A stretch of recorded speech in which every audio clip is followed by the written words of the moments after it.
Okay, so we're going to call this meeting to order, and I actually thank everyone for coming out during the holiday week. I appreciate your time, especially the board. Thank you so much. So we're going to start with our Pledge of Allegiance. Pledge allegiance to the flag of the United States of America and to the republic for which it stands, one nation, under God, indivisible, with liberty and justice for all. So tonight's meeting is going to go a little bit different. I have a little bit of a timeline, so what we're going to do is start with an opening statement from Varsity. We're going to have a consultant from Isotope come in, present to us. Then we're going to have the board have a question and answer. A small portion set aside to the residents. This is our meeting tonight, so there's going to be a lot that we need to cover. We have to close the meeting tonight at the request of the applicant, and then we're going to have a discussion and close the hearing tonight. So hopefully, because I have OCD, I have a timeline, and we should go by it. So first of all, we're going to go over the, we have minutes that we brought up that we tabled last meeting to this meeting. So there was discussion last time that Alan had wanted the minutes to be revised to state that how many people had actually owned a cell phone when he had asked the residents. So instead of Valerie going through hours of tape, she came up with the end of it to have revised 12/12 that Alan Kusha, I got to put them on. I know. Asked about is how many cell phones they owned, and that's a revised. So I think that satisfies everyone's concerns at last meeting. So I'll make a motion to Thank accept you. the minutes with a revision dated 12/12. with the revision dated 12/12/17.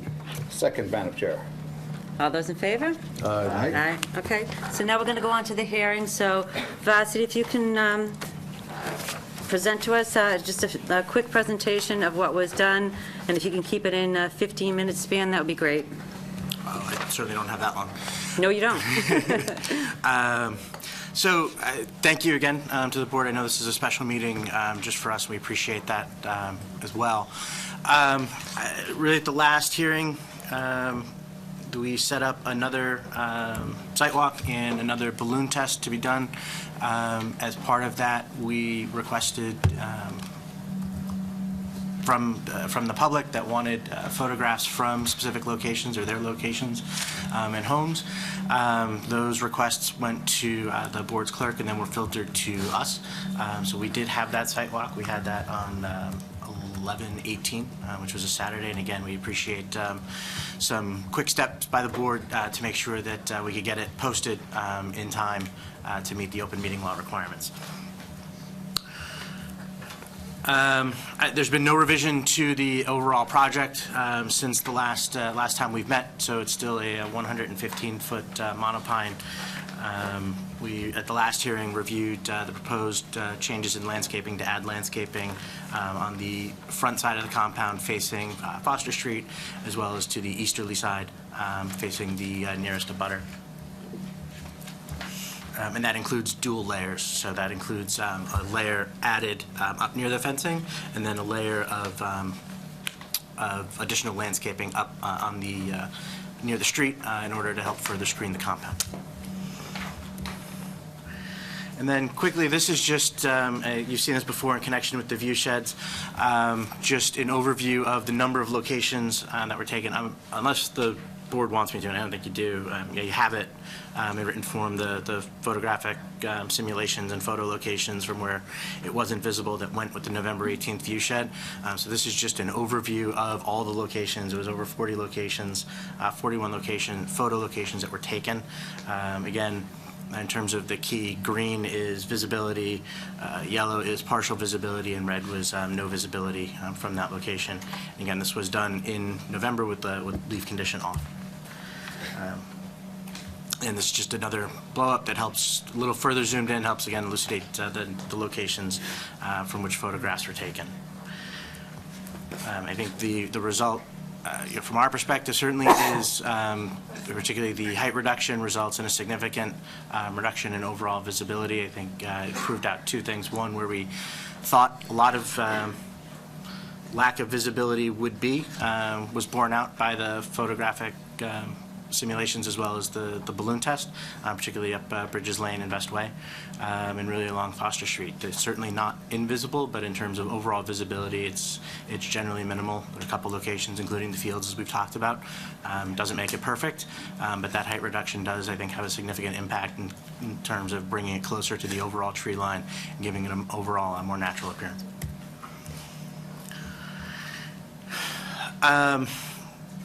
Briefly, one of the things we talked about, and it was included in the supplemental letter, so these are just some excerpts from it, has to do with the setback. Again, the tower location didn't move, but with the height reduction, it does reduce the amount of relief required. And so now the setback is 115, or the tower is 115 feet, but it's set back 135 feet from the nearest property line. And that still requires a variance, but given the lack of feasible locations as well as even locations on the property that we've looked at, as we've talked about, there's a significant elevation change as you move towards the rear of the property. There are also wetlands on the property. So given those factors, as you move further back and compensate for that drop in elevation with additional height, when you factor in that 2 times tower height requirement, there still is not a location on the property from where full relief could be found, where relief would no longer be required.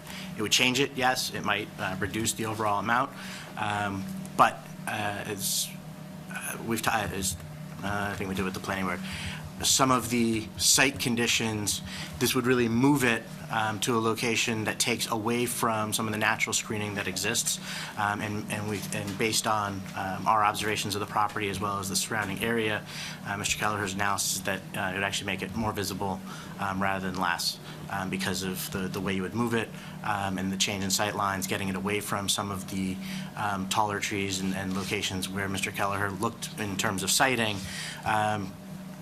In making his evaluation of the most appropriate location in the beginning, cited it in that spot for a couple of reasons. One, obviously the elevation. 2, taking advantage of some of the natural screening on the property as well. As set forth in the letter, the tower is designed to building code. Building code is what's is designed to protect public safety. If there is a failure, and it's extremely rare, that typically would be a buckling at a localized point on the monopole, and that buckling then helps reduce stress, helps reduce the likelihood of a 100% failure. If even in the extraordinarily unlikely event of 100% failure, the facility would still be within the property lines. They don't, given the weight and the structure, it's not going to bounce, it's not going to roll, it's not going to tumbleweed in terms of off the property. And as the Valmont letter notes, their monopoles have performed in locations with far greater conditions in terms of severity of conditions than typically experienced in Massachusetts in terms of hurricanes in the south, tornadoes, earthquakes in California.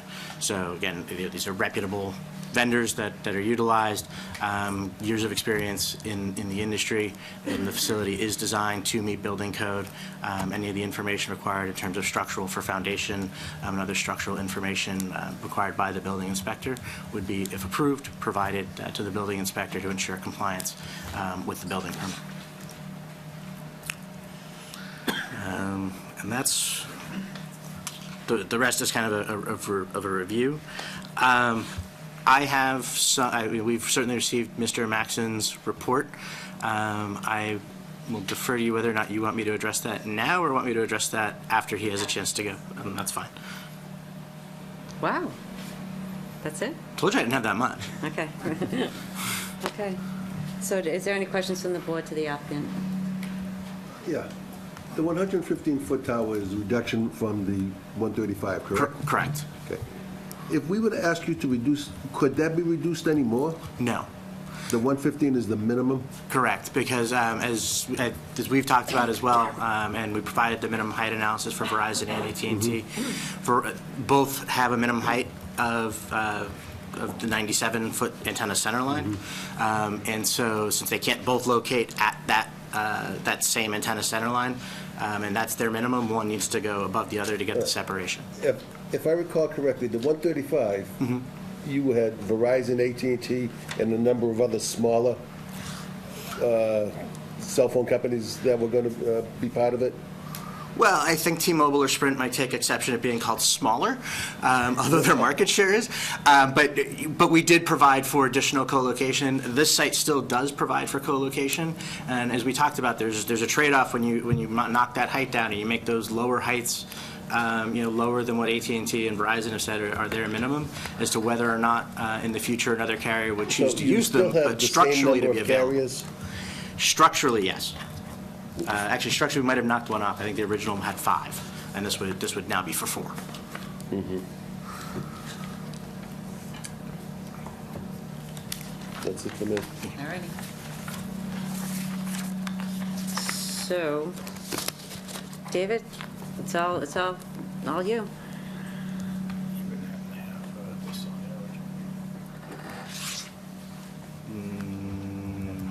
I don't think so. Let me check. Hang on. I might have moved it over. So just for clarification, we hired David Moxon from Isotrope to do a third-party review, actually at the applicant's expense, and he's going to present that review to us right now. Thank you. Good evening. I can't make it up. Isotrope, consultant to the board on this matter. As you know, the funds that the applicant provides, they provide to the board, and then the board hires us so that we're at arm's length from the applicant in terms of doing this review. I had a report to the planning board that I submitted into evidence here just so you could see what the alternatives analysis was there. We covered a broad spectrum of different possibilities. I also submitted a report specifically relating to the request for variances, and I created a fairly complicated flow chart that might or might not be helpful to you. And then I also submitted another quickie report that I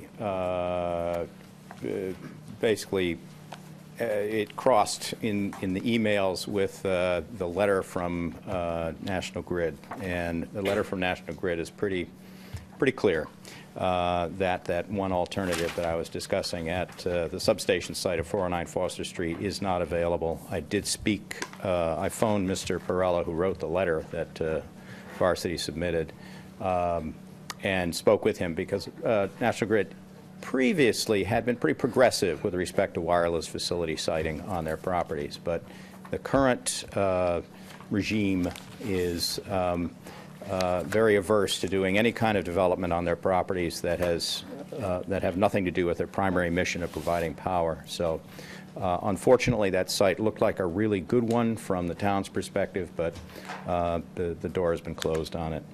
Now, of course, I've just started discussing alternatives. We need to back up a step, and that is, the first thing is that one of my roles is to help you not only determine what you need under the standard state law of reviewing applications for variances, but also under the Telecommunications Act of 1996. I am not an attorney. But I'm certainly communicating to you based on a tremendous amount of experience in these kind of situations. So David, I'm sorry, just to interrupt you. What is your background that makes you qualified to present to us? Right. I'm a certified wireless communications professional, certified by the Institute of Electrical and Electromagnetic Engineers, IEEE. I have been dealing with the radio frequency engineering analysis of radio communications facilities my entire career, and of wireless cellular facilities since they first started appearing on the landscape in the 1980s. So I have worked for approximately 150 of the 350 towns and cities in Massachusetts doing what we're doing here tonight. I've been doing that for about 2 decades. Under the Telecommunications Act of 1996, if you can't grant a variance or you decline to grant a variance under your state law process, you still have this big question, and that is generally interpreted by boards as being determining whether you have an applicant who has demonstrated that they have a significant gap in service, and whether or not there are any alternatives that would be and there are various adjectives to use here, viable or less objectionable or whatever the way of interpreting it might be, to the proposed facility, such that a denial of variances for the proposed facility does not have the effect of prohibiting the provision of personal wireless service. If the denial does have the effect of prohibiting the provision of personal wireless service, then, as the applicant has explained in their application, it's customary for a board to grant variances under the umbrella of the Telecommunications Act if they can't do it under the state law. So those are two things: significant gap and alternatives. Because significant gap is a term that's used in court and in legal proceedings, it's not an engineering term, I avoid making a pronouncement as to whether or not there is a significant gap in service. But we have evidence from Verizon and evidence from AT&T. I like the greater amount of detail and follow-up information that is provided for Verizon, so that's the one to really look closely at. And I'm comfortable with the analysis provided by them with their coverage maps, where they show white spaces. And those white spaces are areas where the Verizon coverage is substandard. It's below Verizon's standard of quality for providing service to their subscribers. And you can decide whether that's gap enough for you or not. The next part of that is significant, and you take a look at the areas where these white spaces are, where they don't have colored coverage from their computer models. And you can see that there are numerous neighborhoods, residential neighborhoods, each with many homes. And there's Through Street, Foster Street, and Connecting Street, Winter Street, that are within these areas. And from that, you can kind of render a judgment as to whether you think that space, if it is a gap, is a significant one. Then we come to the next step, which is, are there alternatives? And we have looked high and wide for alternatives. And with this door-closing letter from National Grid, the one really outstanding possibility is no longer a possibility. What we're left with are basically other sites that are very similar in nature to the proposed location.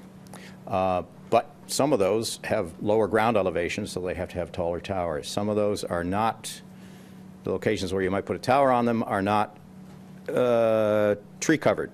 So they're likely to be more visible to the community than the site they've selected. I looked at an alternative location on the subject property and propose that as a potential alternative. I think we just heard indirectly the opinion of the site acquisition agent, Mr. Kelleher, for Varsity Wireless, is that it's going to be more visible because it's more out in the open. The reason why I suggested it as a potential alternative is because it's 3 times farther away from the street, and that kind of lowers your visual angle of attack on it, but it makes it probably visible to different areas a little bit because it's several hundred feet away from the proposed location. The other alternative spot related to the parcel is an abutting parcel under the same ownership as the subject parcel. It's pretty small, but it's heavily wooded, and it's behind the hill that they're proposing to put the tower on. What that does is puts it a little bit closer to one residence at, what is it, 242 Foster Street, a little farther away from the residence that's right on Foster Street, a couple hundred feet from the proposed location. So it's trade-offs. It's a lower elevation than the top of the hill by perhaps 10 or 20 feet, which means to get the same kind of coverage, you'd have to make the tower taller. It doesn't necessarily make a tower more visible to make it taller. It just has to do with the context. Is it more heavily wooded? Is it more visually remote from neighboring residences? And the difficulties with all these alternatives is they suffer all of the same problems with setbacks and these dimensional variances that the applicant is seeking. So even if there were an alternative, it would have to get variances from the zoning board. So we're in this interesting spot where there's an application before the planning board, an application before the zoning board, and my understanding is the planning board is inclined to hear the response of the zoning board from it. So in a way, the ball's in your court for making a determination as to whether there's a significant gap in service and whether there are any reasonable alternatives that are of interest to the community. Looking at the process, oh, thank you, you got it up. Can you pop up that flow chart? Thank you. Page 6. I appreciated it. I got it. Yeah, I tried to, because, and being an engineer, I guess I do it this sort of way, but I tried to sort of suss out what the decision-making process is, because some of it is a little bit opaque because of the way the bylaw is written. And as I mentioned, that bylaw language, I think, propagated from Western Massachusetts in and around 1997. And it was never really tried and tested. And so you have this rule for ground-mounted facilities, but you have a separate general rule for wireless facilities. And presumably both apply. So the rule for the just general rule for wireless facilities, you have this requirement to take into account the average height of buildings within 300 feet. Normally when I see that kind of a rule, it's in the context of a more urbanized or village kind of environment where there are lots of buildings. Here we have, I think within 300 feet there's what, a residence and a garage and a half a barn or something to that effect. And is it really realistic to take the average height of those structures and apply that rule in this situation? So that would be the first thing. If it is, then that 300-foot, the variance would have to be to the height above the average height of the buildings within 300 feet. But there is an exception for camouflage facilities relating to the district height plus 10 feet exception. The proposed facility is a tree, or a fake tree anyway, and arguably that's camouflage. So then the question is, can you invoke the camouflage rule?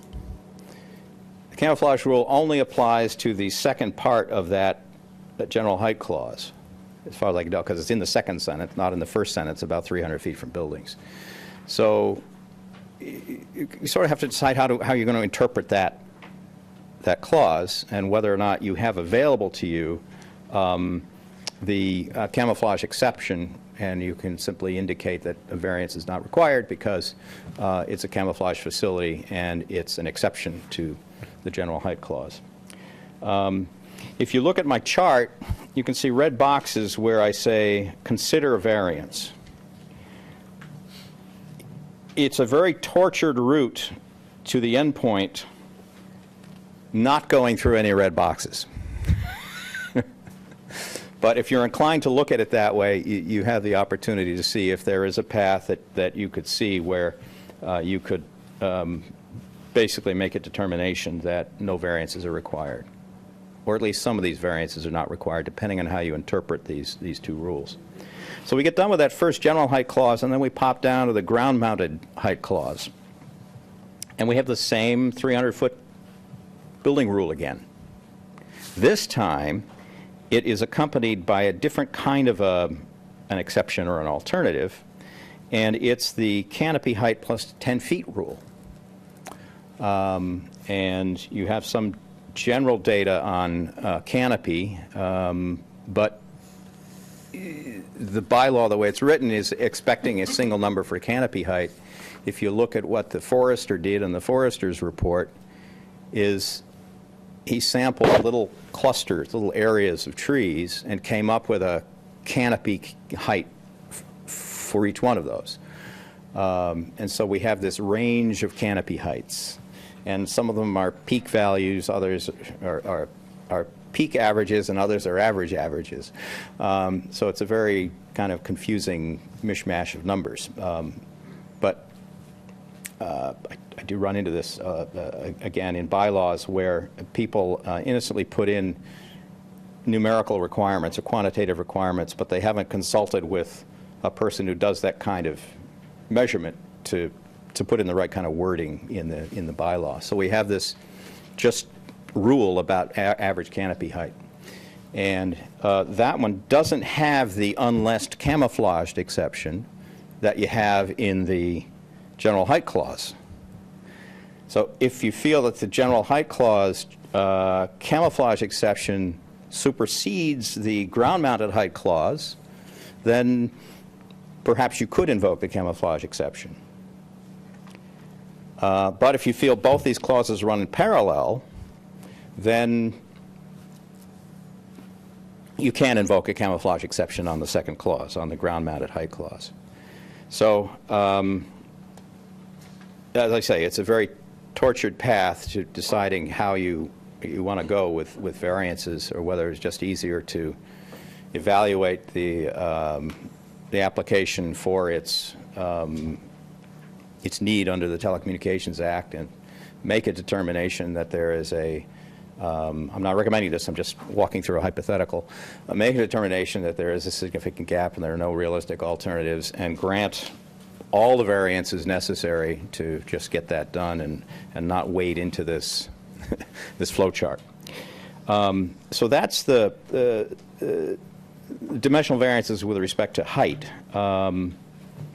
There are also setback variances that they're requesting, and I think, as I noted in my report, there is no place, probably in town, but certainly no place, almost in town, but no place here where you can put a wireless facility, then have it 600 feet from any residential properties, even if you allow an exception for the property it's on.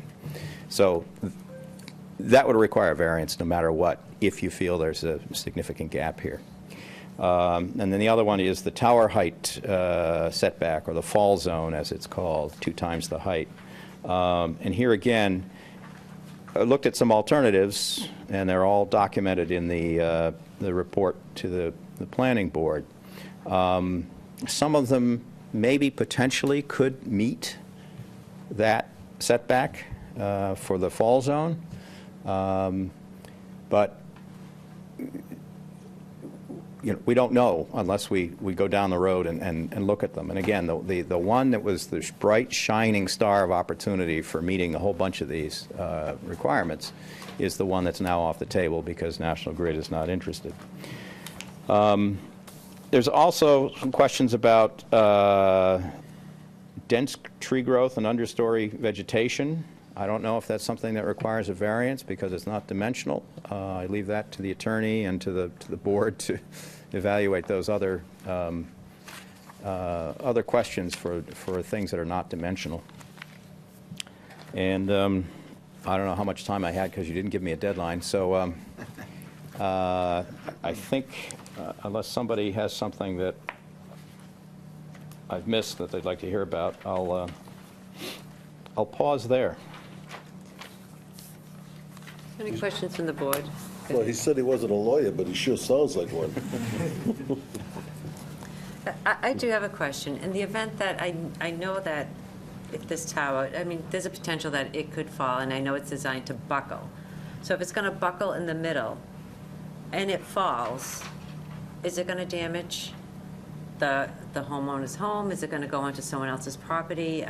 Just because I think they decide to implode? Yeah. Or, I respectfully regard what the applicant is saying, and many other applicants say in public hearings about towers as being designed to buckle, as being a myth. Towers are designed in such a way that if you imagine that you've got higher wind speed up here than you do down here, and you've got a higher lever arm of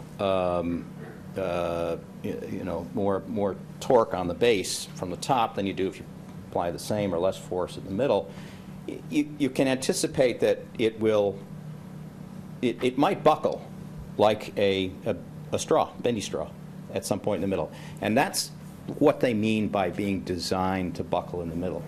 If the failure scenario is the steel structure of the pole failing under high wind load, ice load, combination thereof, yes, the most logical outcome is buckling. But the other fact is that if your failure mode is at the base, foundation, the flange that's welded to the base that holds the pole together to the foundation, if something down there fails, it's not going to buckle. Well, it'll buckle, but it'll buckle right at ground level, because that's where the failure point is for different reasons. And there have been towers, monopoles, that have failed at the base and simply toppled over. But when they topple over, they don't jump 50 feet. They just topple over. So as long as you've got a clearance that's 1 times the radius, you're good. Now, in describing all this, and I think the applicant has probably said this as well, these things are incredibly reliable, except the one that's mismanufactured and the welds on the base weren't tested and it falls apart, or the foundation wasn't built properly and it cracks and breaks. There are thousands of these things out there, and they withstand tremendous amount of force. The applicant had a quotation up about the hurricanes that these things have weathered. Antenna covers get stripped off with 100+ mile-an-hour winds, yeah, but the towers generally withstand that force. So the likelihood of a tower failure is incredibly small, and these things can withstand weather that your house won't be able to take. So that should at least be reassuring that even if the thing is close enough to a property line to land on someone else's property, and I'm not sure that's the case here. It's not the case here. Even if it were, well, now that's been reduced to 115 feet. I think at 135 it was just at the, just about 135 feet from the property line, I recall. But it's close to the applicant's house, isn't it? Within 115 feet of the applicant's house? Yeah. I don't know if it is or not, but I think that's an important question, is as to what degree does the board want to second guess a property owner in deciding how to utilize his own property, whether it's up to the town to protect him from himself or not. Yeah, there's always a risk that things land. It'll land on its own property, and if it were to fail catastrophically. But it's 140 feet to the residents on the property. Okay. Anyone else on the board have any questions? I'm sure. Just one. On the tower site distance that you have, so the purple is distance from nearest property line. For the alternative on parcel, is that property line the other property that's owned by the applicant? I mean, my assumption is that no, it was actually the rear lot line. Towards there's a kind of wetland and body of water back there. But there's not like a homeowner property back there. Right.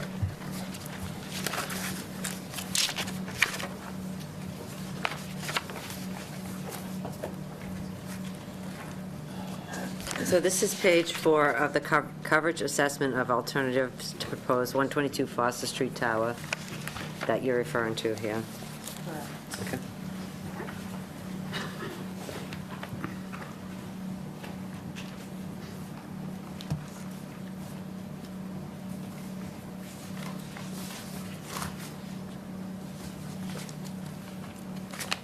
You all set with your answer? I'm good for now. Anyone on the board? Anyone else? All right. No, Madam Chair. Okay. Thank you, David. I think you're going to have a response to all that. So,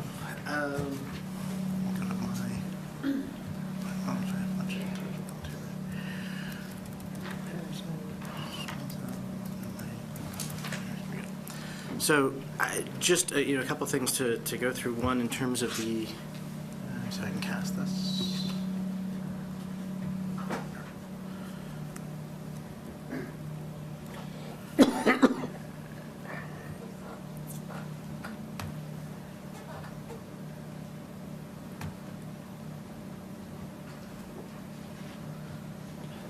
Getting the hang of this casting thing. So one of the properties, the other property owned by the same property owner to this, which Mr. Maxim was referring, is this parcel here with the arrow. If you look, there are wetlands here. There's actually the wetlands. This is the edge of the wetlands, not the edge of the buffer zone. And if you look at the overall width of the parcel and you take into account elevation, again, in terms of changing relief necessary, it doesn't change any of the relief. Still need, to the extent they apply the height variance, the fall value of the variance to property line, variance to from the 600-foot setback, variance from the 300-foot setback to a home. It moves it. This is the parcel here that he was talking about before, 242 Foster. It moves it closer to that home. It moves it more directly behind, or closer to being directly behind the immediately adjacent home here as well. It also moves it closer to Bridges Lane and Vest Way, and would require a significant amount of clearing of trees for both access as well as the compound. And it's also an overall lower of elevation. I think we slightly disagree on how much lower it is. When you actually look at, once you factor in the wetlands buffers, it drops, I think it's more like 20, 25 feet. So again, you're talking about now increasing the height, which then actually, again, changes the relief necessary. So, from that perspective, again, and looking at the overall relief necessary, and again, in terms of trying to site it most appropriately, based on our analysis, the site on the property that's been chosen best balances all of the different factors under the bylaw in terms of overall site location. As Mr. Maxon talked about, the National Grid properties are not available. We confirmed that, and we had confirmed that. In terms of other potential alternatives, we've given you a fairly lengthy chart. Mr. Keller has given testimony on those as well in the site selection process and how we arrived where we are. We're, despite the late received letter from Attorney Murphy, fairly comfortable with the analysis we've done, both coming into it as well as responding to questions from this board and the planning board that demonstrate that there isn't another feasible alternative location, whether on this property or off this property, that would allow Verizon and AT&T to provide coverage to these significant gaps in their network. We agree, and we talked about this at the outset, the 600-foot setback, there's no way to meet it and provide coverage to this area. The entire area is zoned residential, things we talked about before. The nearest commercial area is extremely small and is located far to the west, has 2 properties in it that are both developed and are very small lots. You wouldn't be able to meet any of the setback requirements, possibly even under the zoning ordinance, but certainly not even the distances we have here, the 135 feet to the property line, 173 feet to the front with the 115-foot tower. With regard to the issue of the height analysis, or the height, and how the interplay with the bylaw, obviously we have some of the same questions. It's why we asked for the relief if and to the extent necessary. We expect the interpretation We know what the interpretation of the board will be in terms of applicability. It's why we asked for the variances. In terms of the vegetative, the discussion of horizontal versus vertical, as we talked about, I think the very first hearing, regardless of how you look at it, one of the questions we had is actually the very same question Mr. Maxon raises, which is some of that vegetative buffer that we talked about overall is actually further, is not right next to the tower. It's on the same property, but it is further away. It's the part of the vegetative buffer that's, up on the front near Foster Street. It's part of the vegetative buffer that's to the west, west, as well as to the rear and to the east. So some of it's not right around the tower, but it is on the property. It does provide the vegetative screening, but it wasn't within that distance. And so that's why we also requested a variance from that particular provision. Overall, as we've talked about, we've based on the analysis and based on the homework we've done, we don't see a feasible alternative elsewhere that would meet any of the, that wouldn't require any of the same variances, and that frankly don't have more visibility than the proposed facility. We think is demonstrated by the visual analysis, particularly with that reduction in height to 115 feet, significantly changes the visibility and alters it. It's not visible really mostly up Bridges Lane at all, as demonstrated by the view shed. There is some, as we talked about, some visibility on Foster, but for the most part that blends in. All of the photographs now have been done in leaf-off condition, and we think and request that the board approve. Madam Chair, I apologize for being a little bit out of the order here, but I think I do have a question, if we could get on the record. The report that you have, the coverage assessment of alternatives, we've talked a lot about alternative sites. I was hoping that you could perhaps address alternative systems. Yes. And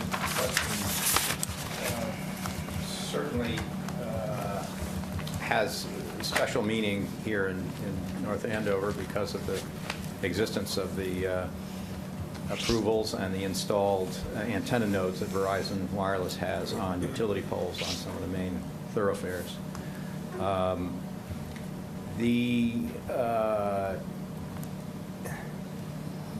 This is sort of an extension or an evolution from what was called Distributed Antenna Systems, DAS. The DAS model was the first sort of small cell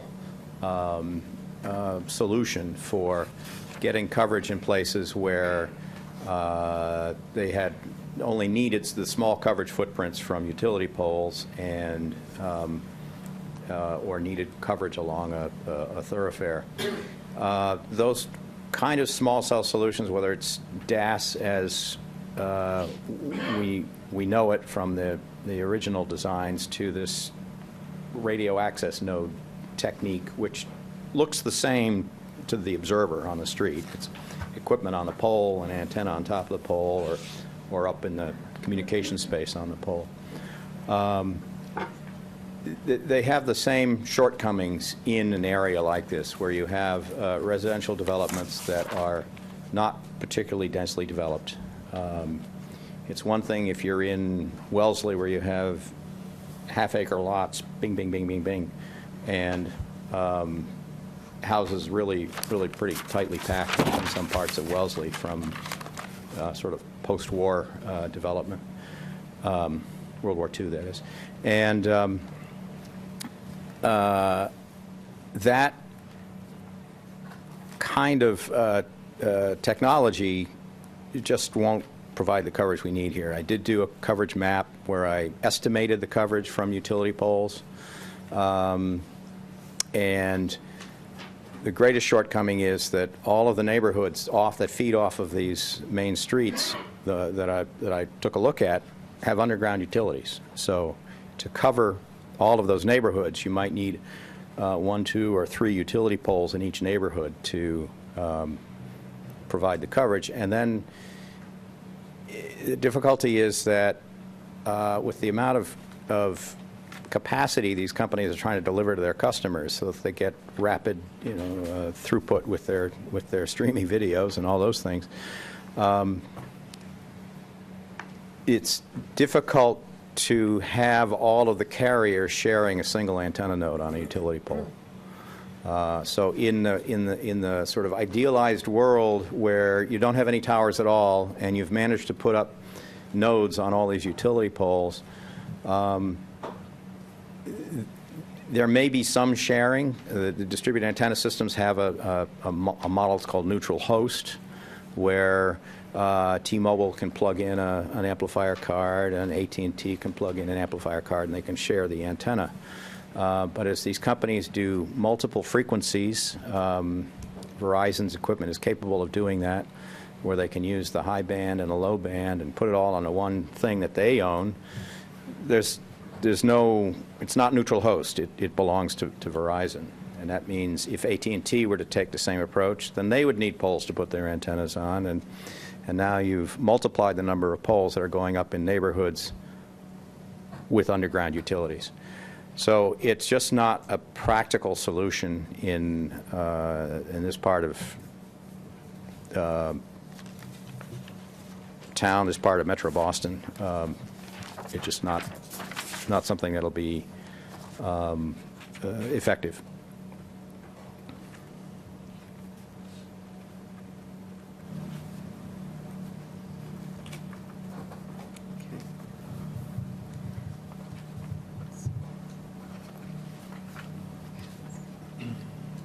You said that satisfied? Thank you, Madam Chair. Okay. I'm fine. Okay. All right, since you guys did such great time, that leaves more for, we're going to give the, thank you so much, David. We're going to give the audience, since you guys are here, and just new evidence that pertains to this hearing. We heard what you said last time, so if anything that you have that's new. And I also want to submit to the, into our record, a letter dated from, an email from Pam Rivet dated December 17th, and a letter from Law Office of Attorney Robert F. Murphy submitted actually today. So do you guys have some time, please, keep it on what we're discussing here tonight, and the quicker you go, the more people can come up. Lisa Roberts, 31 Bridges Lane. Question regarding, where'd it go? The small nodes. So if you wanted to, we're going to do a whole bunch of questions, and Dave will come up and answer them. Oh, okay. I kind of look at the small nodes as a supplement to Wi-Fi and Wi-Fi calling, because when he brings up capacity, and you need the capacity on the side streets, yes, you will have to build a couple poles in the street, and I far prefer a couple light poles down the street rather than this big ugly tower. Foster Street has plenty of poles, line's the street, and he's speaking to capacity with the small nodes and the amount of people using them.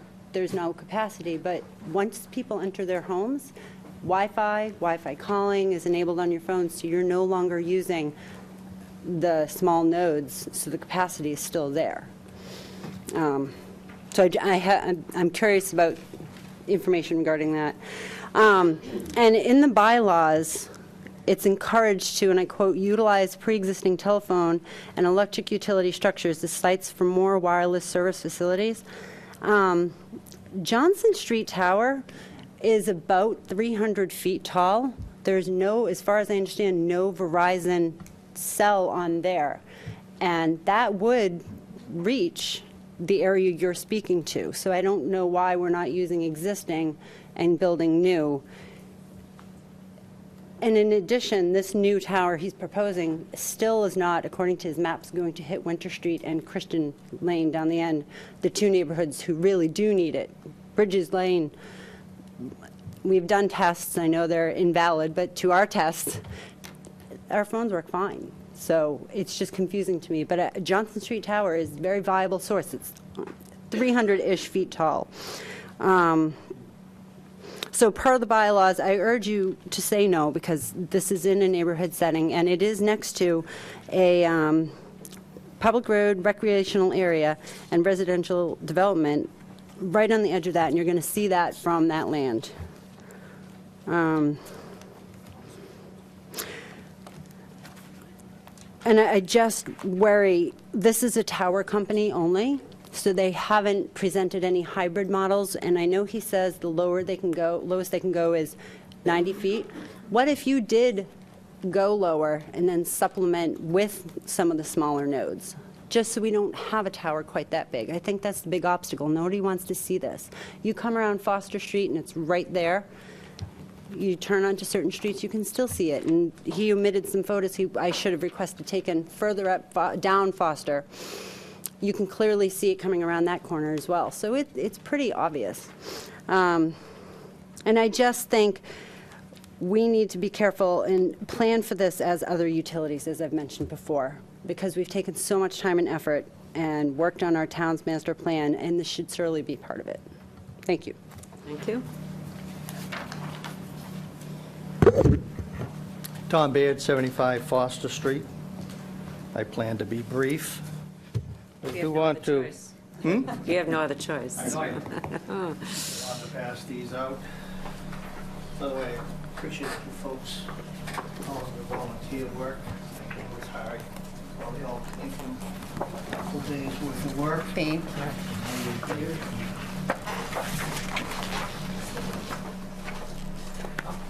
That first picture is taken from front of 46, 67, and 75 Foster Street. It's on the blind corner. Everyone that comes around that corner, that's the view they're going to see, regardless of what street they live on. And you can see how high it's going to be with the scale with those pedestrians that are walking on the street. Also notice that the oak leaves have yet to fall. I haven't looked this morning to see how much more exposure there would be to the cell tower. The second picture also tells a good story. That's taken directly from the base of where the tower would be. And you see it looks at the Foster farmhouse. I can't imagine the Emmons family living there with that structure towering over them, pun intended. And the 50 decibels of noise in the summertime when they have the windows open. Be horrific. There are better options, and I don't really... Oh, by the way, just last time I was here, I was asked how many cell phones I had, and the answer was, everybody remembers, I had none.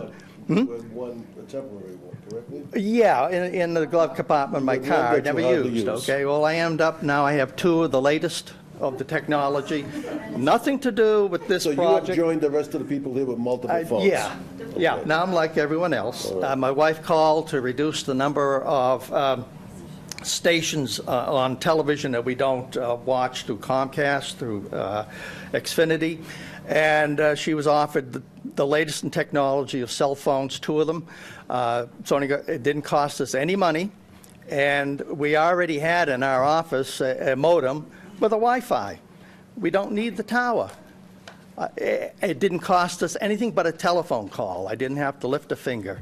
So there are other options as opposed to the need for variances.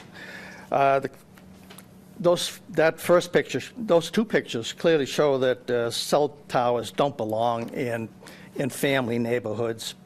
And the other thing is they always leave gaps to be addressed. And in this particular case of 122 Foster Street, the maps that we see on the application indicate there's not going to be full coverage for Christian Way, Winter Street, Bridges Lane, South Bradford Street, Hay Meadow, Sawmill Road, Bruin Hill Road, Holly Tree Lane are not going to get full coverage. Distributive antenna system would be a way of dealing with the spots with the poor coverage and a better alternative for North Andover. And when I say North Andover, I mean the whole town. Because there's obviously going to be, people are going to be starting to look to put other towers in the town. So tonight we're looking for you to make an important decision that will set a precedent for the future of North Andover.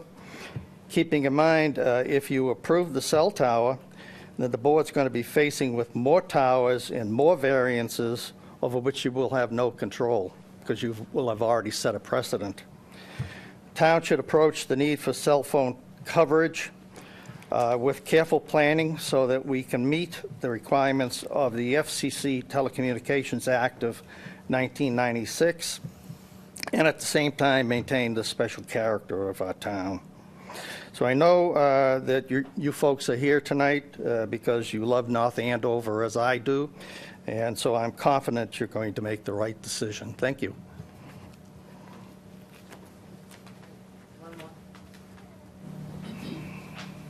Good evening, I'm Pam Rivet from 67 Foster Street. I know you all have the copy of my letter that I wrote earlier. I just wanted to really point out or talk about one of the main topics. I'm still very curious about the analysis from Isotope with the small cells. It's on the back page of the one of the packages that is copied here. It basically models 3 small cells on Foster Street, plus 4 on streets that don't have above-ground utilities.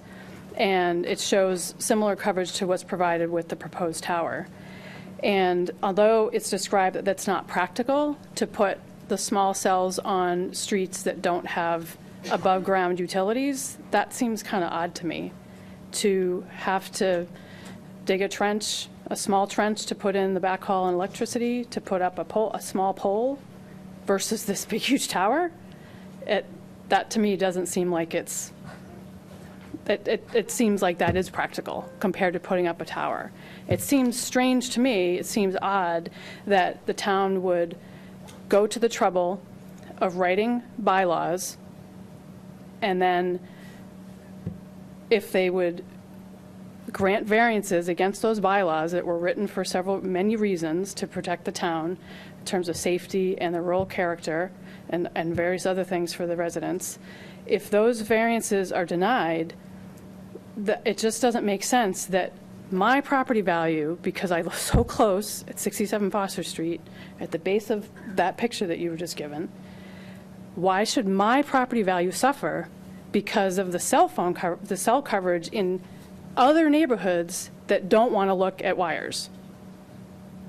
So because they don't have wires and poles, my property value suffers? How is that fair? It's a perfect solution to have small cells put into those neighborhoods. It's been done on Salem Street on those poles. Foster Street has the poles. So put up a few poles, tiny poles, in those neighborhoods where they need coverage or if they want coverage. So let it go to them. They get to vote on whether or not they want to have a tiny pole put in their neighborhood. Done. And then you don't have to listen to any of these people talking about towers, because it's going to happen again if this gets passed. Tom just went over that whole list of streets that are not going to have coverage. This is going to go through it again. If you pass these variances, it's just going to happen over and over and again. It's going to set a very bad precedent. But there's a perfect solution. It may cost Verizon a little bit extra money, although a tower's got to be a couple $100,000. And I looked online and I saw, of course, it's all just Googling, right? Say $40,000 to $50,000 for a small cell node, even with the trench. That's the answer. It's a perfect solution. Thank you. David, did you have an answer? That's all that's it? So this is actually for us, so David's going to answer that, and then we're going to deliberate as a board, so. Like you all work for us. You guys had your meeting last time. You guys had 5 hours, so this is, like I said in the beginning, this board was structured for us as a board. So, and we are actually a volunteer board here, so. Anyone can apply to be on the board and be appointed by the Board of Selectmen. Just send your letter to Andy Mailer. The first question is, if we all have cable internet at home and our phones can jump to Wi-Fi and do voice over internet protocol, make our phone calls that way, or if we can put in those little micro femto cells, they're called, network extenders, which you can get from your carrier and put in your house so that you actually have this mini cell phone base station in your house. Why isn't that enough?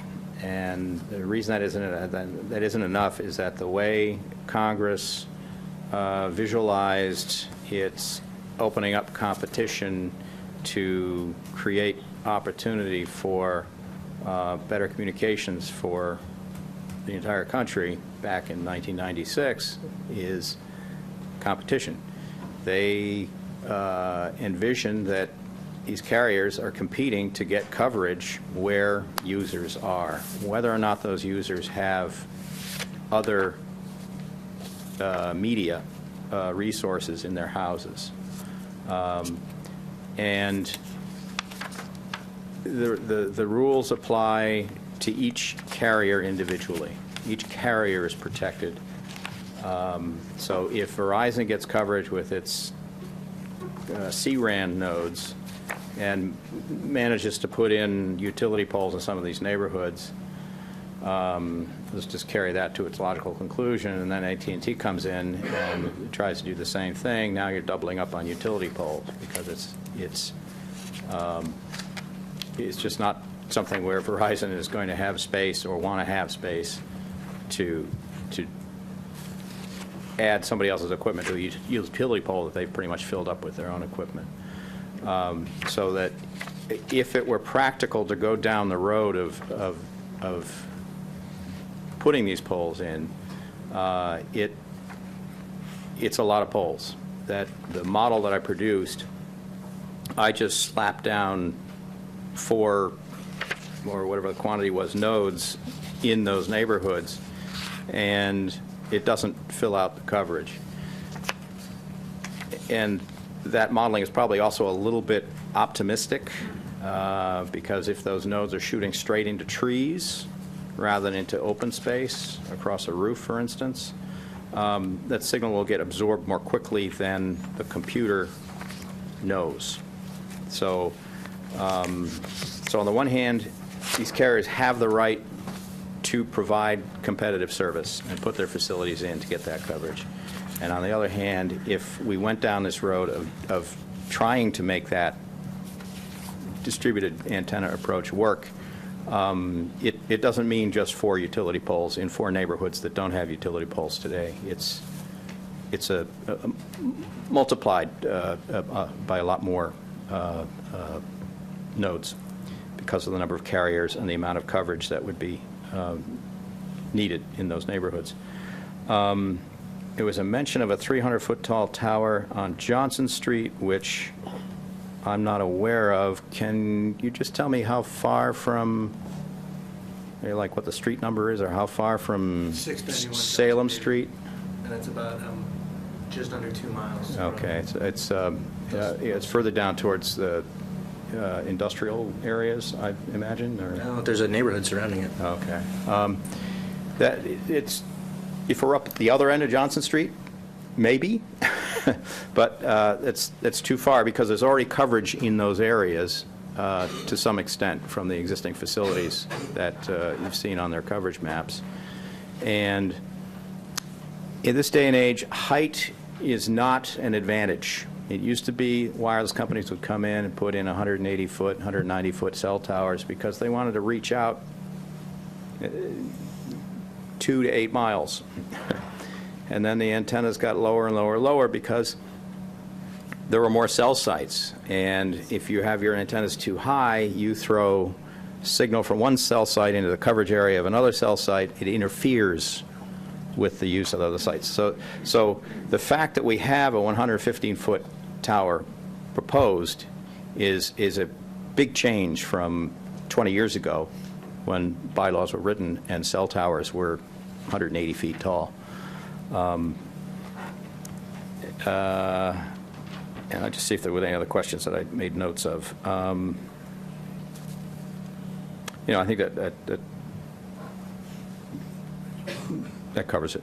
You may have addressed it when you were talking about the DAS systems, but we've heard mention of folks, relying on the Wi-Fi for their cell phone service. Is that an acceptable alternative under the current statutory regime? I heard the word phrase statutory regime, which sounds like a legal question, but a regulatory regime. As I was just describing when I was talking about having internet connections at home, that is the Wi-Fi, that is the service, that people are thinking they get their capacity at home on their wired service.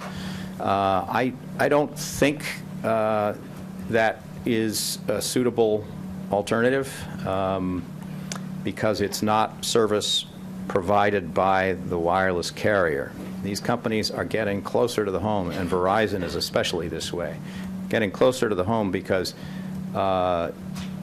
if you read the press about where these companies are going as they acquire TV networks and those sorts of things, they want to be able to get good bandwidth into the house in order to deliver services that might prompt you to shut off your cable service in the long run. So they have the right to provide that coverage. Whether or not we think there's a demand for it is our just us kind of guessing as to what the future holds. But that's where these companies are going. So I have a question. How much, so this new tower will cover a mile, a square, how many square feet of, I know it's in here somewhere. And Martin knows- 3 miles. If Martin can find it faster than I do, I'll ask him to respond. But it was in the written Verizon. Oh, if we look So to the it's roughly east up Foster Street towards the power substation, we see that it gets to just about to the town line. You know, there are little pockets where it doesn't get, but it gets to the town line, and that's, what is that, 3/4 of a mile, a mile? closer. In total, it's probably looks like it's close to about 4 square miles. 4 square miles, which is a radius, it's, Right.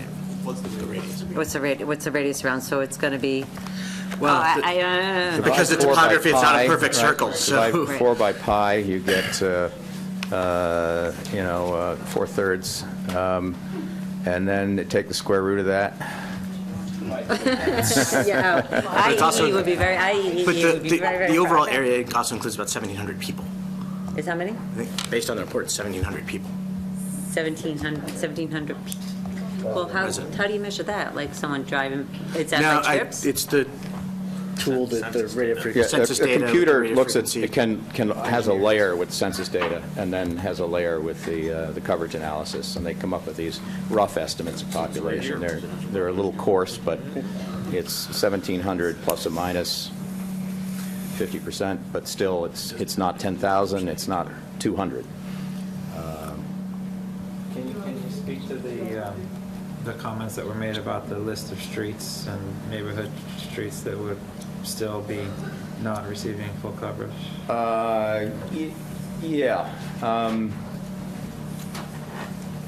That's an important perception, that right now, we have areas that are not receiving coverage at the level that Verizon, for instance, wants its customers to receive. And Verizon will expect that there are some areas that will stay white, but they're close to the edge.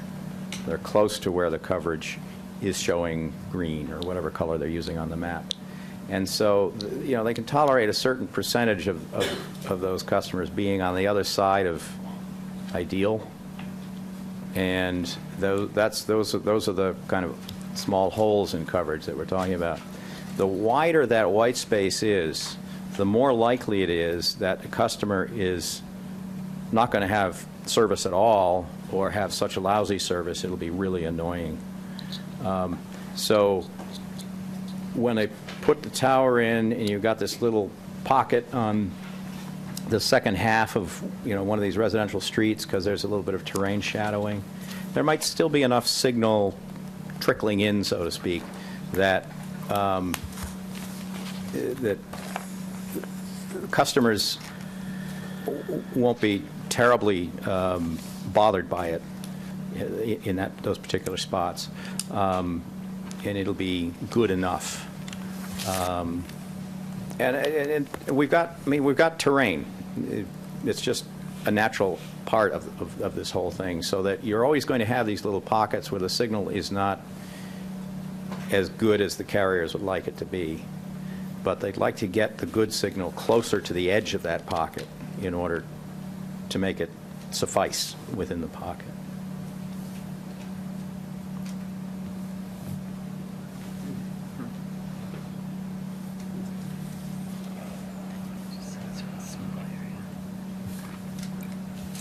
Okay.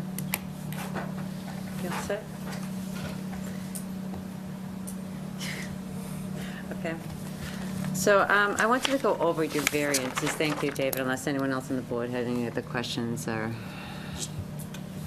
you're not on my agenda, so, no. All right, go ahead. One, just to follow up on the question about femtocells and the appropriateness, there's actually a case on it that says that in terms of those types of alternative technologies, those are not appropriate alternatives when you're looking at what is available to resolve a significant gap in coverage. So on top of what Mr. Maxon said, with most of which we would agree with as well, there's actually case law that says those types of femtocells or mini towers are great to the extent that they resolve an individual's problem, but they are not, when we're doing an analysis in terms of potential alternatives, they're not appropriate alternatives to consider in terms of Do you know what town it providing was? coverage to a gap. It was we went to the Ninth Circuit. It was T-Mobile versus City of Anacortes. Of what? Anacortes, Anacortes. Is that in Massachusetts? No, it is a Ninth Circuit case. Who's It where? is widely cited. I don't know where that is. California. Oh, okay. But it was a Ninth Circuit case. I don't get. Okay. I wanted to go over your variances, so I think, is the board satisfied with all this information, or is there anything else you need to hear, or do you want to, what direction would you like to go into? I mean, I want to review the variances, since your legal notice is different from what you're asking for, because your legal notice has like 1, 2, 3, 4, 5, 6, 7, 8 variances that it's asking for. And then what you're asking for is 5 on here. So I have the legal notice. I did the, I did the legal notice, so it covers all the relief we requested. Regardless, this is what's advertised, is all But these. you're- I think Right. what you were looking at was just on the agenda. Right. Which is not what the applicant prepared. No, it's So on this- here as well. So this is dispositive. It's on here as well. Oh, in there, in the presentation. Because I consolidated a couple, setback from property line and residential is 2 together, rather than Okay. calling them out separately. Just trying to be a little bit more compact in the presentation. Did you guys want to go over each variance? Or, If you're asking, should we be clear on what is Yes. actually being discussed, I think the answer is yes, since the applicant has reduced the height of the tower. We should probably take a look at the legal notice so that if ever when we get to a motion on this, it's likely going to be me who's going to have to recite that stuff, and I'd like to recite accurately rather than something less than accurately. So if we could, look at the notice and do each one, which is, I think, what Madam Chair is suggesting. And the first one that I'm looking at is 8.9.3 CV1 setbacks. I don't necessarily have to read them all verbatim. Actual right side 135 feet, required is 600 feet, a variance of 465 feet. If I'm understanding the condition of the application presently, the actual right side is 115 feet? No. No? No, the actual right side didn't change. the height Required. change. Height changed, but distance. Height changed. I beg, thank you. Let's see what happens. To a hammer, everything looks like a nail. The second one, actual front 173 feet, required 600 feet, variance of 427 feet. That has not changed. Correct. The fall zone, actual right side is 135 feet, required is 270 feet, variance of 135 feet. That is something that, That does change because it's a calculation based off of height.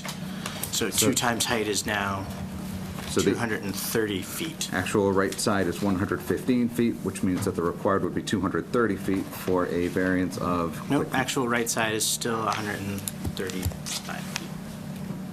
So the required is going to The change. location doesn't change. Actual, I beg your pardon. See, to a hammer, everything looks like a nail. I'm looking to change things, and I want to change everything. So the required, I beg your pardon, so the actual right side is 135 feet, the required then is 230 feet? If I'm doing my math correctly, yes. Okay. Which, so again, quick math, then that would be a variance of 95 feet.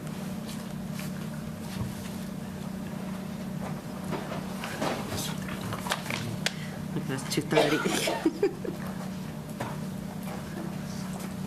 No. 65, I'm just trying to take so the right side is required is, Thanks a lot, Madam Chair, great idea.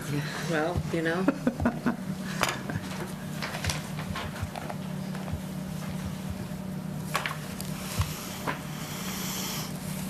Is That's he right. right? Yep. Okay. Variance of 95 feet. Okay, thank you. So the next one, fall zone actual front is 173 feet. The required is 2 times Tower height, so it's still 230. 230, which means that we have a variance of 57. Correct. Terrific. The next one, height general proposed is 115 feet. Correct. Allowed is 45 feet. The variance required is 70 feet. Height ground-mounted facilities proposed is 115 feet. Allowed is 45 feet. Variance required is 70 feet. Camouflage by vegetation required is 50 feet. That's not changing, correct? Correct. And the color facility proposed brown or green monopine, that is not something that changes as a result of the height. Clear as mud, Madam Chair? On camouflage, but you requested proposed interpretation by board required. The building inspector didn't include it. Okay. So, but that was what we were talking about before, is what you have in terms of the amount of vegetation required. Overall, when you look at the overall view of the property and the depth of vegetation, we think it complies. But if you're looking at it as a pure circle right around the base of the tower, then it would not, and there isn't. But it is different based on how you would consider it and based on how this board interprets that part of the bylaws. I couldn't quantify it because it in part needed interpretation that I couldn't. We need to have a conversation because the building inspector didn't think it was So it's necessary. It's up to you. You want to keep it in there? Yes. Okay. It's for you to interpret. So you want to keep it in there as a variance? Correct. You requested, okay. I mean, you could decide that variance is not necessary, but Okay. we're requesting it.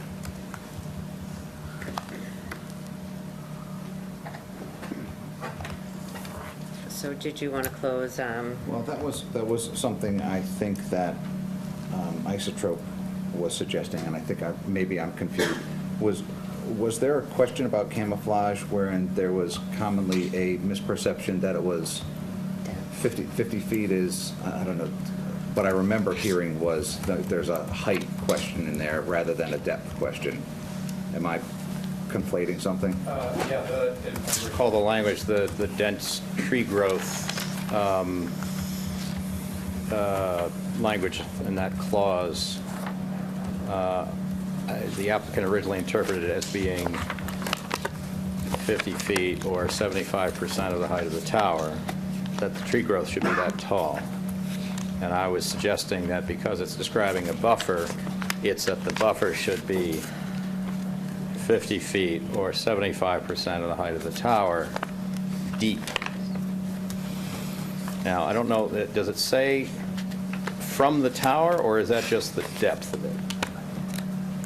I only ask that because this is what Mr. Grossman was referring to, is that there are trees further away in some directions, even on some open space near the tower.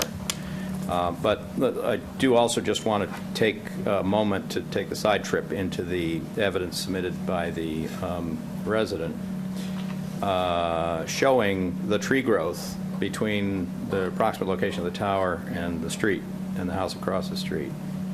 And if whether you consider that dense tree growth or not under the purpose and intent of the language of the bylaw. And I would suggest that if it's not, then this question of how many feet of dense tree growth there needs to be doesn't need to be answered, because instead, it's something that would require a variance. But if you feel that this tree growth is dense according to the What may be helpful to your purpose of the analysis, bylaw. that I don't think you were at the walkthrough, but on that photograph, there's a red tape, Yeah. which, and the applicant is planning to place a row of arborvitaes, I think, is that right? A row of arborvitaes at that line. Right. And then another row of arborvitaes actually somewhere closer to the street. Right on the street. Right on the street, to the extent that's helpful to the way you're picturing the site. Right, and actually the way the board is picturing the site, and that's an important clarification. So between those two things, the arborvitaes and the existing tree growth, is that sufficient to be considered dense tree growth under this language? And, does that meet your, if you interpret it as a horizontal 50 feet or 75% of the height of the tower, it's 80 some odd feet of dense tree growth that's supposed to be there. And again, I take no position either way. I'm just pointing up facts on the record so that you can kind of massage them and make a decision. Good point. Thank you.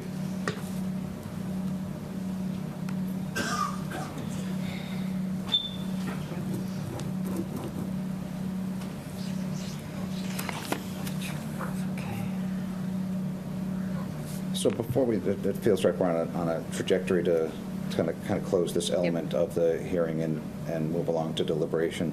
Something that would be helpful to my deliberations, an idea that's been, it's not necessarily original to me. I think I've advanced it a couple of times.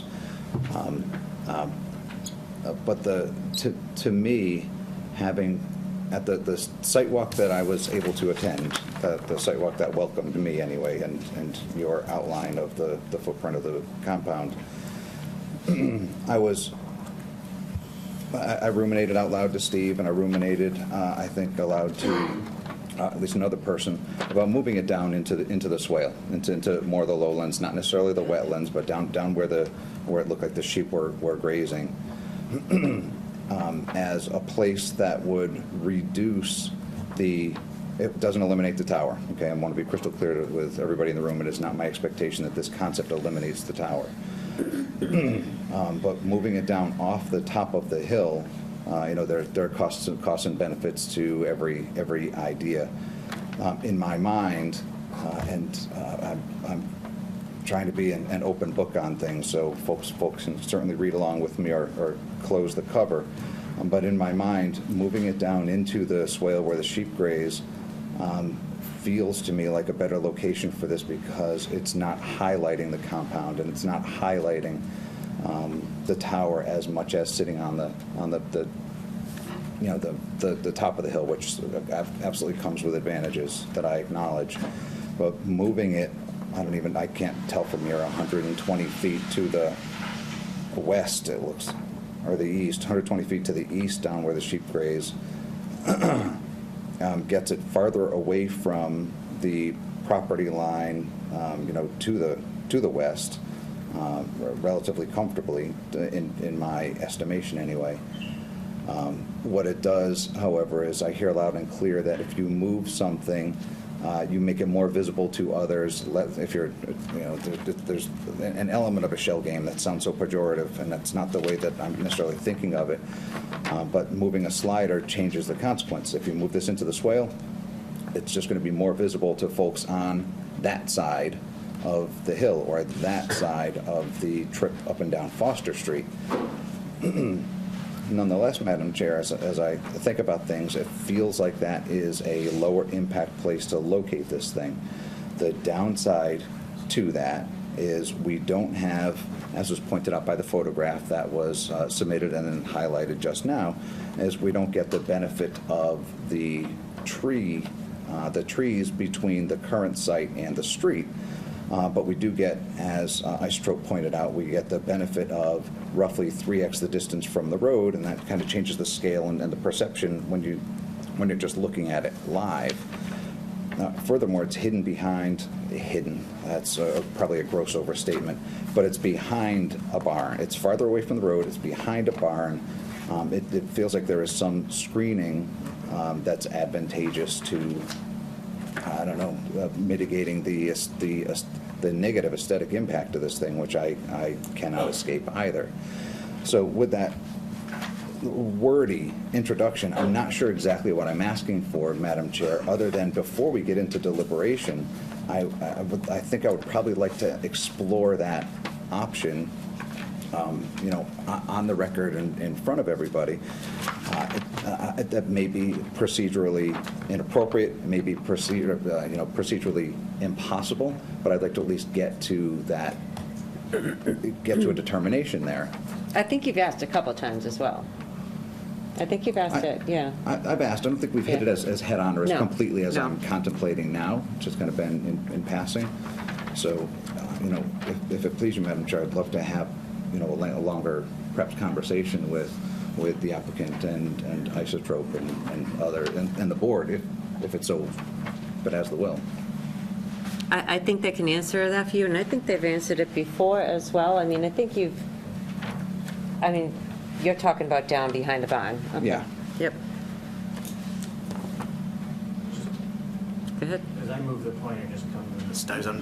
I wasn't at the site walk with you, so I'm not 100% sure exactly which spot you're talking about. So can we?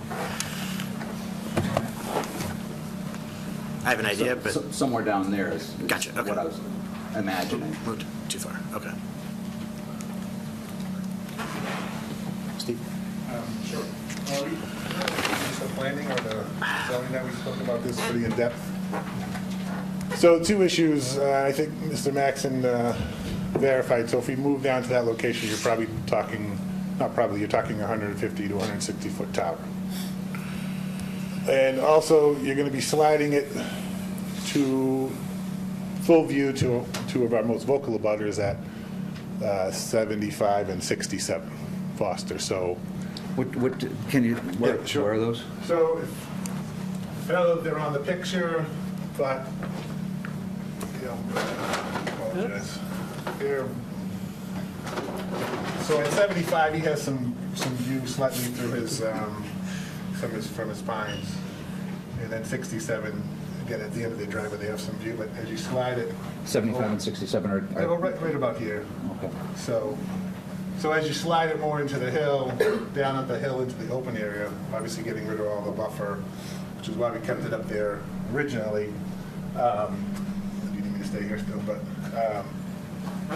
so you get the impact of having a solid structure that has no vegetative buffer, vertical vegetative buffer around it. And so the folks on that end of Foster, who already are pretty, they're only ones that have on that section of street that have a clear view of the tower. Now you're moving a clearer view to the tower from their actual front steps, from the end of their driveway to their front steps. And this was thought out when we did it originally. It's for us, it's a more costly build up there. There's ledge, so there's some things up there that aren't advantageous for us economically. But when we looked at it with the tree cover that was there, as opposed to putting it in the open field. And then also on the folks on Fuller. Just so when you say more costly up there, you mean in the proposed location? Yeah, sorry, the proposed location at the top, because it's all ledge. So it's a more difficult build than to go in the middle of the field that we could just, have no clearing, dig a hole, et cetera. And then the folks on Fuller have a marsh, in between the site and their neighborhood. So they don't have any tree cover. So they'd have, so now you're talking 50, 60 feet higher, so their impact from Fuller would come into play with the change in location where there's not an impact there currently. So I think, I know that the move down to the lower will have a significantly greater impact to people's actual homes rather than some street views as you're driving by that we have currently. That makes sense. Thanks. Anything to add on that concept? I think you did look at locations on the other locations on the property as well. Just a couple things. I think Mr. Kelleher has raised some very fair concerns about the alternative location. He hasn't proven them. If you think about the fact, first of all, and I do want to just address one other statement that often comes out, and I think I heard it a moment ago, and that is that the tower is higher, so it'll be more visible to someone. The tower's height above mean sea level would be the same. At long distances, long relative to the height of the tower, whatever is screening your view of the tower will leave the top of the tower exposed. And it's only if what's between you and the tower is lower do you have the opportunity to see more cross-section of the tower before it hits the ground at its lower elevation location. So imagine whatever view you have of the tower, if you have one, you're looking across vegetation, trees, houses that are at some distance from you, and they provide the initial screening, and the tower projects above that initial screening by a certain percentage. So if I can just carry this thought further, yes, it does look sparse because there is a fair amount of open area here and open area here, and if we're talking about these properties here, they're looking across trees, trees, trees, trees. And that may be sufficient because of the distances involved to minimize an over-tree view of a tower way in the back of this lot. We just don't know. We don't have enough data to address that. And I agree that Mr. Keller has pointed out the risks of doing that, but we don't know. So if that is a compelling alternative to the town and to the board, it could be looked at more closely.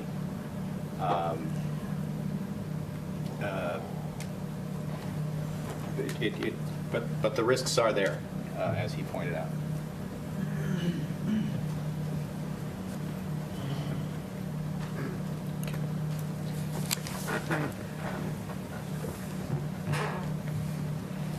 I'll defer to Steve, but I think part of what he's talking about in terms of visibility is not Where you have the elevation rise towards Foster, but where you have a similar elevation going back. And so that issue that Mr. Maxson was talking about actually does come into play. I think that was Steve's point. Say that again for me. Steve, do I have that right? So if I understand what Steve is talking about, because he's clearly, obviously, intimately familiar with the area, part of the issue in terms of elevation drop is as you go back and west, that elevation difference, part of the elevation difference is towards the front, right? Because as you come to the front of the property, it goes up. And so yes, it in some ways you're keeping it height relative to that view, but in terms of the other views to the north and northwest and west, that elevation doesn't rise as much. And so you are increasing the relative height in terms of view, but Steve, correct me if I'm wrong. I mean, I can appreciate David's interpretation, but I mean, it's not really speculative. I've spent an inordinate amount of time in the area. I went to both balloon tests, walked it. Particularly, I sat with the owner of 75 during the balloon. I just didn't sit with him, but we spoke. And what I'm getting at is he has a row of 30-foot or so evergreens that line his property to the street. So, and he can see the tower off in the distance. So I know that if we shift the tower down to the field, that view that he can see off to the right is now going to be coming into his peripheral, straight ahead. And it's a fact. I mean, if you've been there enough, it's, again, some people are going to have less of an impact, but you're creating more of an impact to people's homes rather than currently where the majority of our impact, again, is on people driving by or walking by. So. Thanks. Madam Chairwoman, I have 2 minutes to respond? You've taken more testimony from the applicant about the alternative sites. No, we're actually going to deliberate as a board now, so I appreciate it, but we're going to deliberate as a board. So do we have to make a motion to close the hearing? No, not yet. Relax. I'm just asking. We're just going to have discussion as a board before we close anything, because once you close, no more evidence can be taken. Okay. So I just want to know, as a board, is there anything else that you need from the applicant or from David, or that would help you with your decision?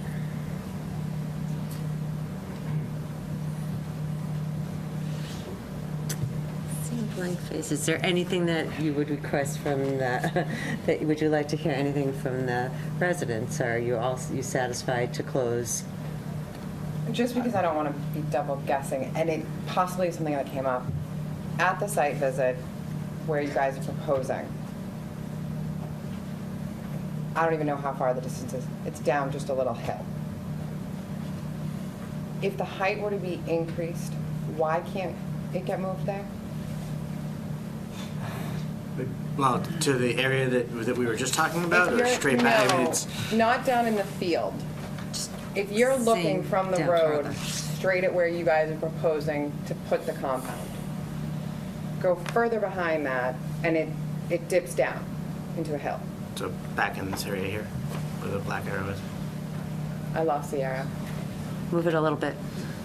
Actually, Okay, there we go. Thank you. Yes. Why can't it get moved there? Like I say, it might have come up.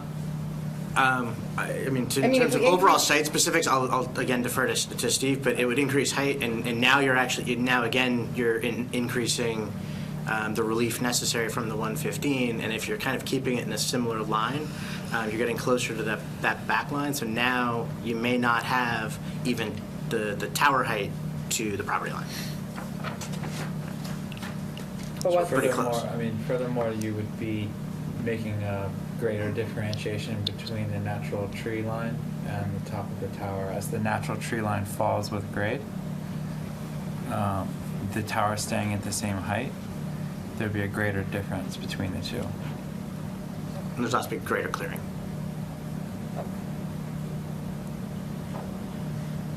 Because don't forget, you're not just placing a tower, you're placing a 4,000 square foot compound as well.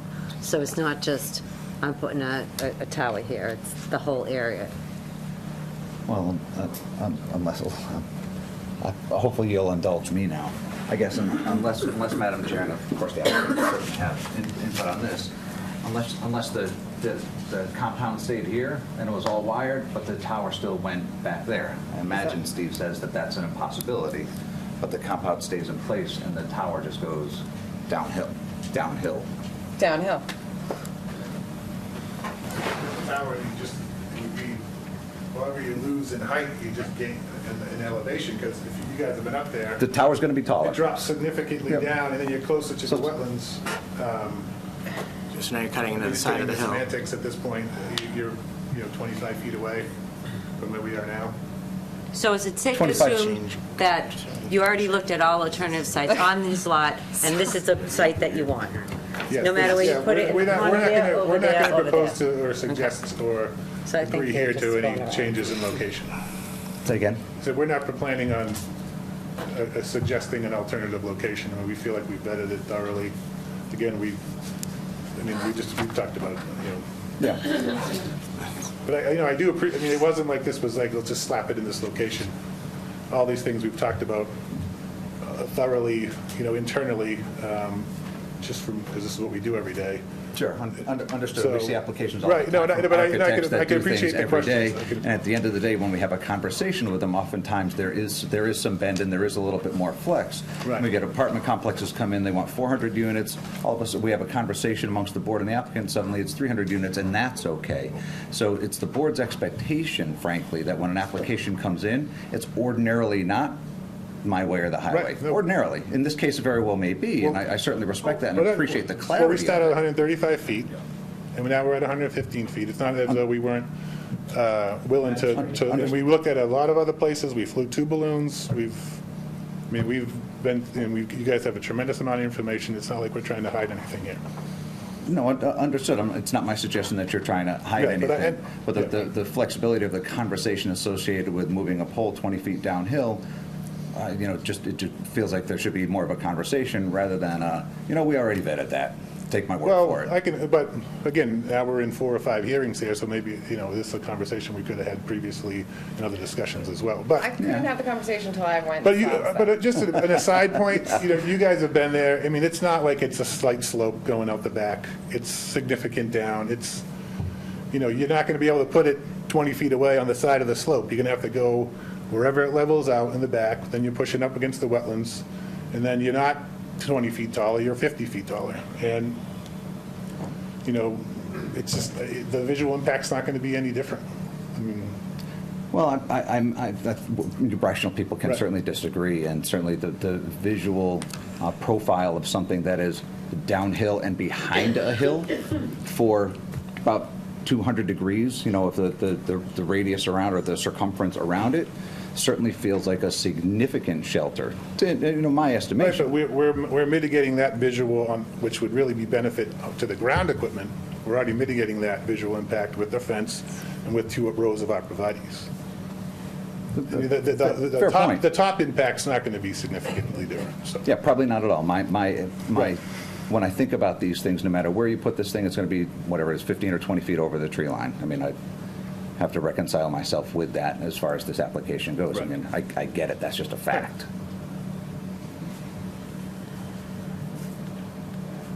No, I think I'm done. You done? I think.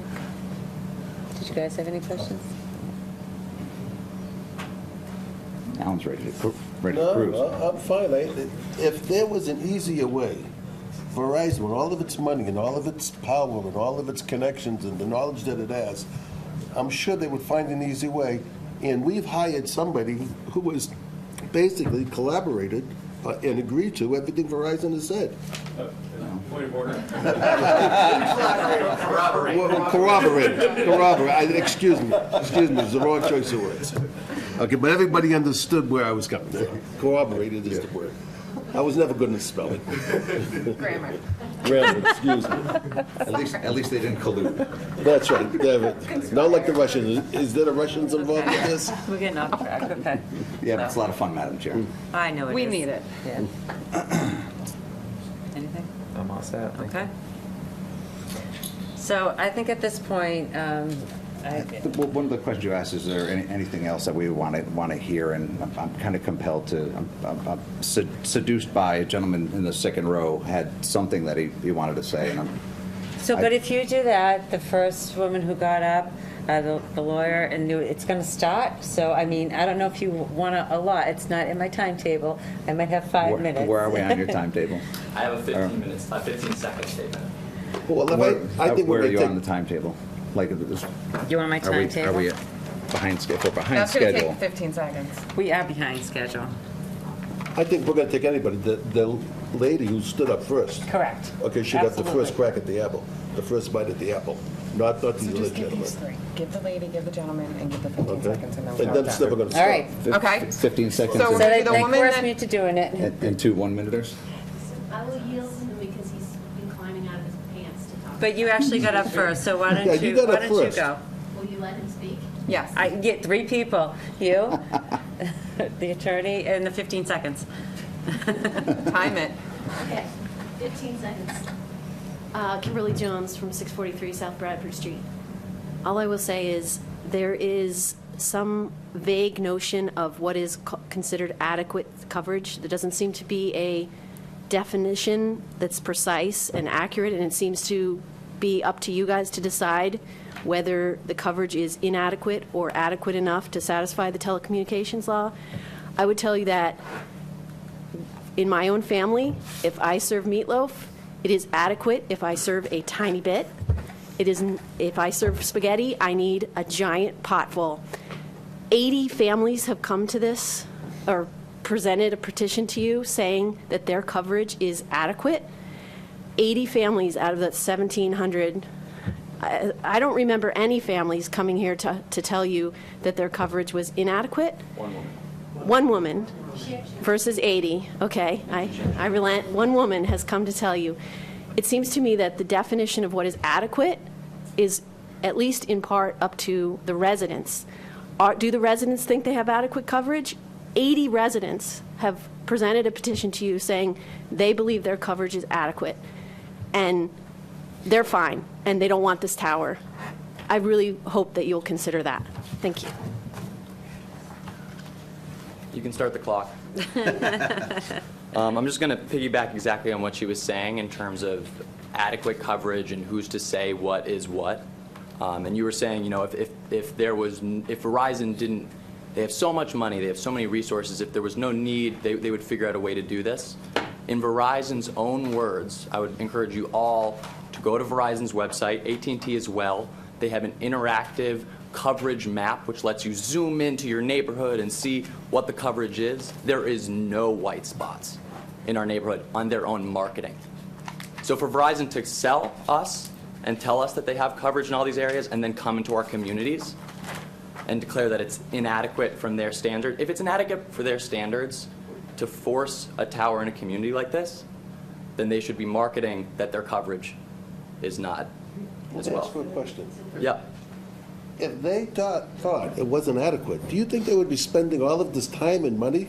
Yes, they think they can make money. Okay, I mean, they just have enough time and money to waste this guy's time, this guy's time, There's all of a this time. ROI. There's a return on investment. Okay, that they're here for nothing. Okay, if it wasn't needed, why would they be here? Who needs it? Does the You know what, shareholders of Verizon you know, need we're it, getting or off do the track, community so, members need it? wait, I'm sorry, we're getting off track, that's your opinion. I'm sorry, did you state your name and address? Sorry, yeah, my name is Max Lindauer. I grew up at 160 Foster Street, the direct abutting property, but I currently live in Somerville, and I have one cell phone. So. Thank you. Can you put that in the minutes? That he has one cell phone. You do, please, thank you. Thank you. Thank you, Madam Chairwoman, board members. It's not me, it's them, that I wouldn't have allowed it, so. But you allowed them. Yes. Andrew Caffrey Jr., I'm an attorney in Andover, Mass., and I'm here tonight on behalf of Elaine Finbury and Kenneth Lindauer, who are direct abutters. Clearly, this is an unpopular proposal.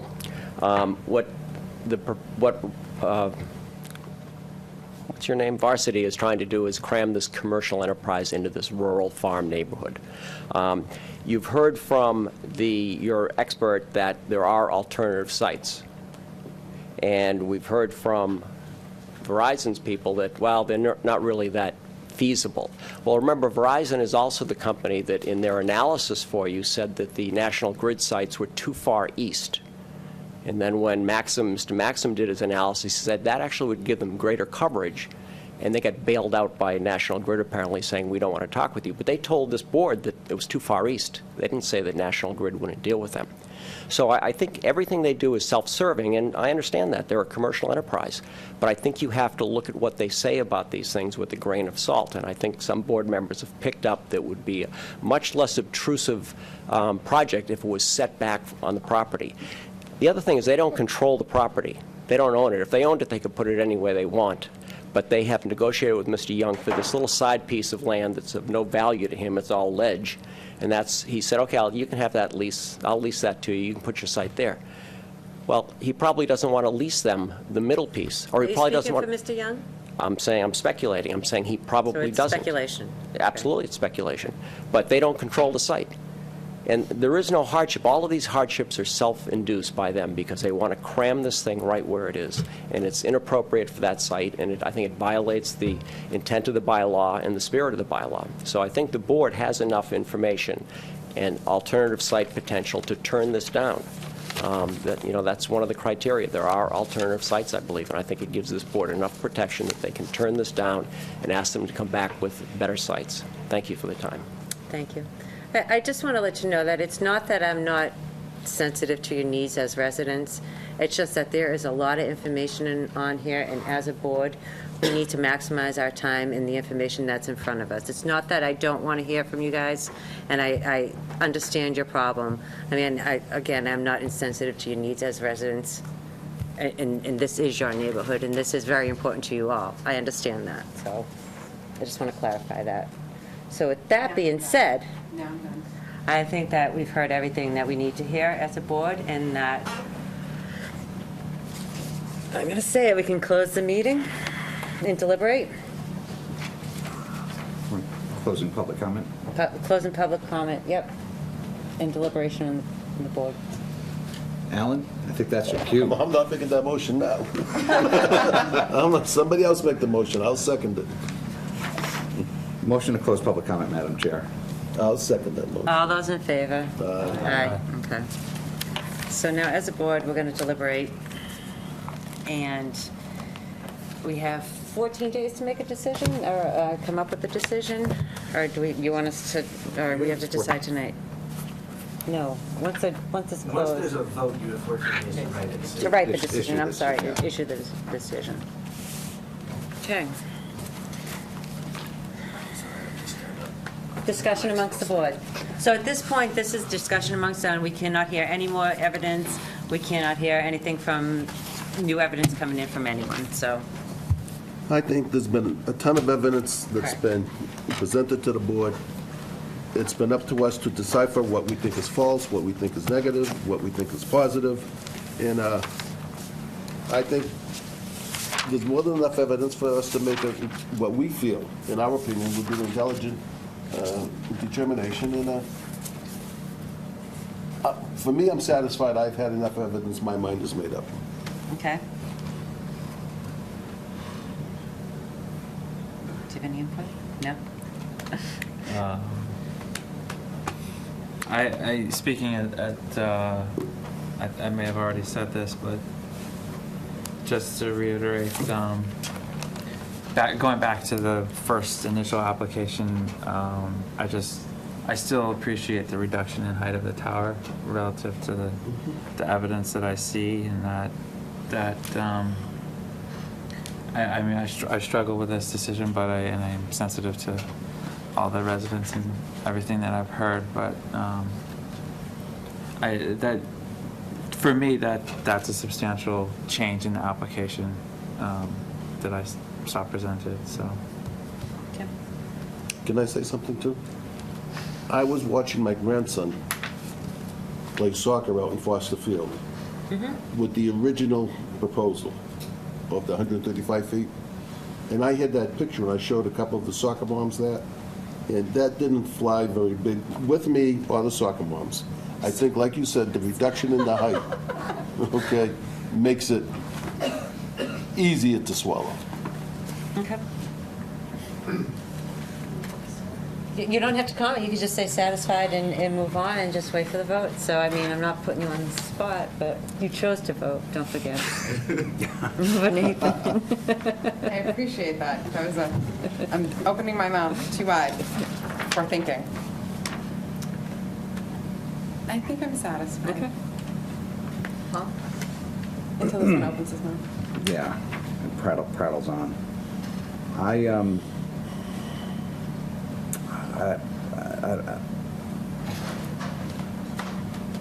mean, the findings that we need to make, the determinations, the facts, all this stuff, none of it is easy. I'm just echoing, kind of I'm just echoing everything that has been spoken over the last 2 months or whatever this is. I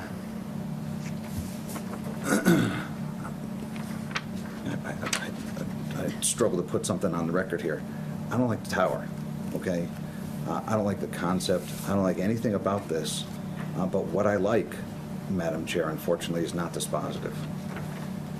In this matter, the element of the gap as presented by the applicant and as corroborated by Isotrope, it's there. Is it left to the board? I hear you loud and clear. Is it left to the board to determine whether that's a significant or a not significant gap? Yeah, it is. I feel that. I wish it weren't, but it is left up to me and or us. And so I would need to, in looking at the maps, I would have to come to I got to come to the conclusion that it is a significant gap. This is just talking out loud for everybody so that, I don't know, so y'all can hang me when you see me at Stop and Shop. Then we moved on to a discussion about the alternatives. I'm extraordinarily grateful to Isotrope for coming in because there's so much meat to this that, quite frankly, I couldn't get through it and feel like I did a competent job going through these stacks. So I appreciate you communicating with Isotrope, getting them on the case, and I appreciate the presentation tonight because it helps to crystallize it. I'm not grateful that I come to a conclusion that what I like and what I don't like is not dispositive. I've got to rely on some facts here, and the facts are, as I was hearing the presentation tonight, is that there aren't alternatives. That the applicant certainly looked high and wide for alternatives. I think I heard that language tonight, and we have to take what the applicant says absolutely with a grain of salt. Then Isotrope comes in and says that we looked around too, and the bright shining example was going to be a National Grid site, and they have slammed the door on us, so we don't have an alternative lot as a reason to deny the variance. And if there's not an alternative in this area, then I don't have anything substantive on which to base a denial. It would have to, I reluctantly have to say there's not an alternative. Okay, we've checked that box. Then we talked a little bit about, we talked a bunch bit about the alternative systems, and I heard loud and clear from the applicant, taking that with a grain of salt, listen to Isotrope, and they're not options in his estimation either. Anecdotally, I hear loud and clear from the residents that just put in 3 towers and a small cell system, and that's the perfect solution. And I would love to believe that, and I think in 20 years perhaps that's true as technology changes, but I'm not hearing that today from our consultant, who says that DAS isn't an option, and we've heard that the individual Wi-Fi elements of folks' reception isn't an appropriate or acceptable substitute either. So with kind of all those things as a foundation, Madam Chair, while everything about me, it resonates that this thing is, heinous by appearance. The applicant, I think, is doing the best that it can in the camouflage, the best the current technology offers. So if this thing is going to be cited, it might be heinous, but aesthetics are an element of the decision. But once again, it's not necessarily a dispositive one. We also talked at different times about property values, which is something that is absolutely near and dear to my heart. And I get the argument. I don't sit here and buy the applicant's analysis about property values. I think I was making that kind of clear when it was first presented. But I don't necessarily have anything else to sink my teeth into. Part of the gallery presented a journal article, which is a credible journal article. I did look around a little bit. It's helpful to me because it kind of corroborates my gut, and I wish that my gut, once again, I wish that my gut were dispositive on this one for me, because I live down the street. I'll be driving by this thing. It's not something that I would drive by and proudly say, boy, I was on a board that approved that thing, or I was on a board and I was a yes vote on that thing. But then I'm once again, Madam Chair, I just keep falling back on the rational. I can't find things in the record that are substantive and plentiful enough for me to offer a credible negative vote of this. I have a negative opinion of this thing, but I'm just not sitting here with a negative vote on this thing.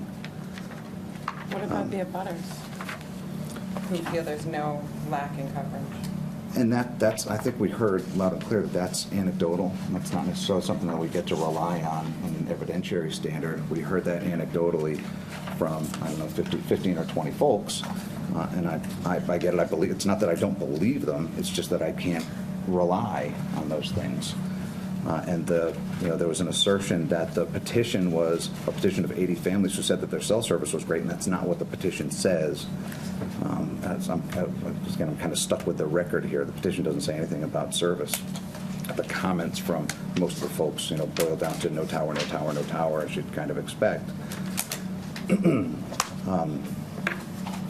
So I don't know how additive that is, Madam Chair, but I'm just putting myself, I guess, out on the record, and if there's folks are wanting to, if this goes the way that folks don't want, they're certainly welcome to challenge. There's an appeal period beyond. We haven't even voted, but Well, apparently we have.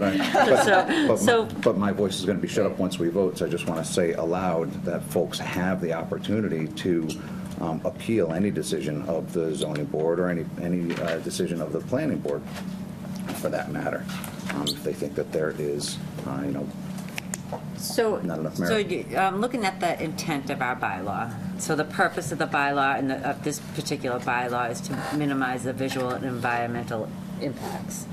So for me, that hasn't been satisfied. And for me, the purpose of us as a group, as a variance, it's not in line with our bylaw. So for me, and I don't feel that all alternative sites, just because you said that you can't put it there, I don't think that they explored enough of the land in itself. So I think it could go other places, and I'm not satisfied with Other that. places in On the the general property, yeah. neighborhood or on the property? On the property, yeah. So for me, when you have a variance, there's no other place you can put it. So that's the relief. It's going to be soil-shaped topography. So this is basically looking at this for a variance. Well, it could go down there, but now you're playing Right, but Right. one of the things we heard, though, on that, Madam Chair, is that the applicant himself said that, we're up on the hill, I think I heard him say, here we go, I'm going to hang myself if I'm wrong. I think I heard him say that up on the hill, we're on ledge, down in the swale, we're in dirt, so it would be actually easier for the applicant to build down in the dirt, it's my expectation of things, rather than up on a hill on ledge. So I guess when you say there's no other location, to take Alan's tact on this one, which is the applicant wouldn't put it there if it weren't best for the applicant. Totally with you, totally get it. Is there another place? Yeah, down in the swale. Is it easier to build down there? Yeah. Does it have other downsides? I hear the applicant loud and clear, but we are kind of up against it here, and so moving this thing down into having, another. We don't necessarily have to have a site visit, but I think that in order to get more data, which is something that Isotrope was indicating, to get more data about that, would have to have another balloon test, and it's my expectation. Although I don't know, we're at the point where we need to take a vote, not have another balloon test. But I think it's clear from the applicant that this is where this is where our application Absolutely. is. We've explored it. To my satisfaction, no, but we explored it. We don't want to put it here. This is where we're going to put it. So I think, so for me, I think it could have been explored a little more, so. As you have your opinion, I have mine, yes. Reasonable people can disagree, Madam Chair. Or unreasonable people.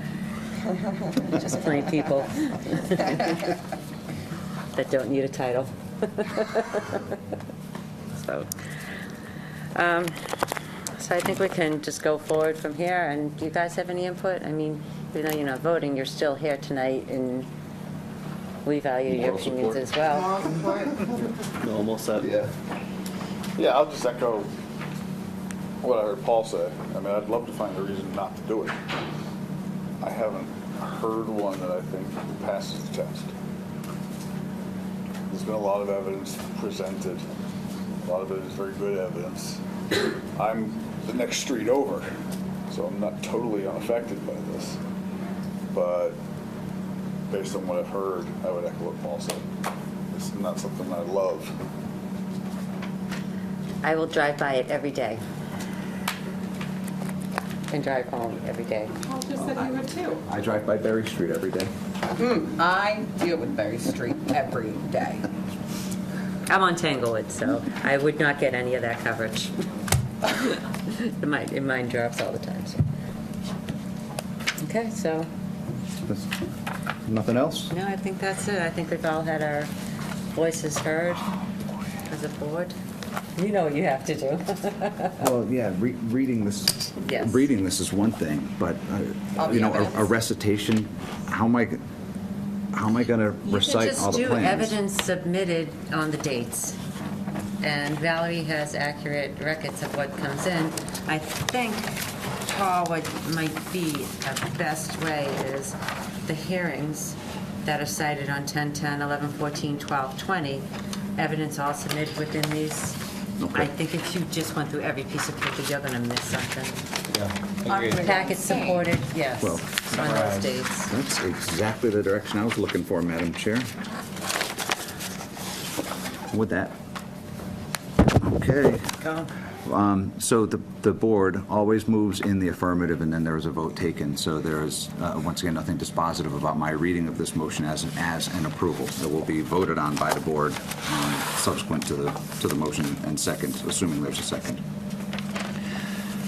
So, Madam Chair, I am moving to approve the petition of Varsity Wireless Investors LLC for owner Stephen B. Young for property 122 Foster Street, map 104.D, parcel 26, North Andover, Mass. 01845 in the R1 zoning district.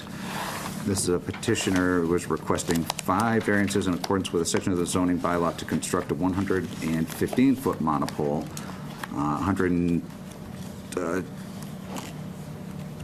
and so therefore 120 feet to the faux branches. Just 100 feet is the top, so it's a 110-foot monopole, 115 feet to the faux branches. Thank you.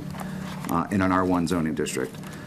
This is 8.9.3 C, CV1 setbacks, actual right side, 135 feet required, 600 feet, variance of 465 feet. 8.9.3.C.V. 1 setbacks, actual front, 173 feet required, 600 feet, variance of 427 feet. 8.9.3 CV1 fall zone, actual right side is 135 feet, required is 230 feet for a variance of 95 feet. 8.9.3.C.V1 fall zone, actual front is 173 feet, required is 230 feet for a variance of 57 feet.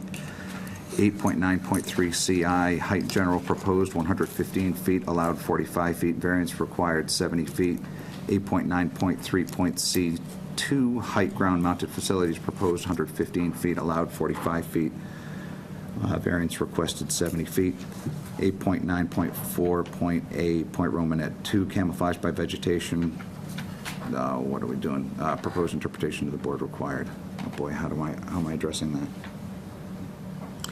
I think what we discussed is the interpretation of that. I wrote a note on here. Wait a second. Thank you for saving So- the bacon. 80 feet of tree growth. So camouflage required 50 feet proposed into, I think it was interpreted that 80 vertical. 80 feet vertical, so the trees in front approximately 80 feet? Is that what you're saying? I Or think the, that's what we're saying. I think that's what I heard from a little bit of it. I didn't take that good of notes, sorry. I think the interpretation was, where's the boy. flow chart?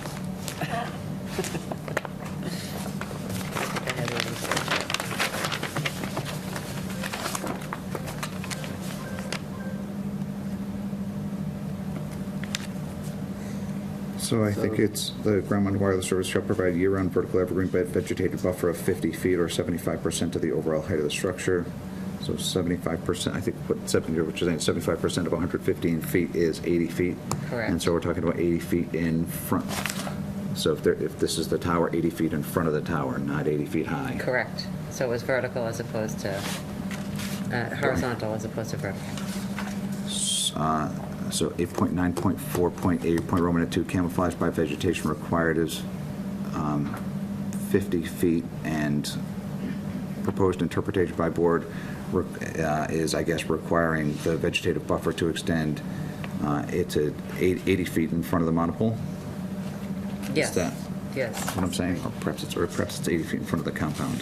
Do I we- thought it was 80 feet in front of the compound, and they're required 50, and you have, did you get say something. So, Yeah, thanks. Yeah. I'm just gonna go to the plan.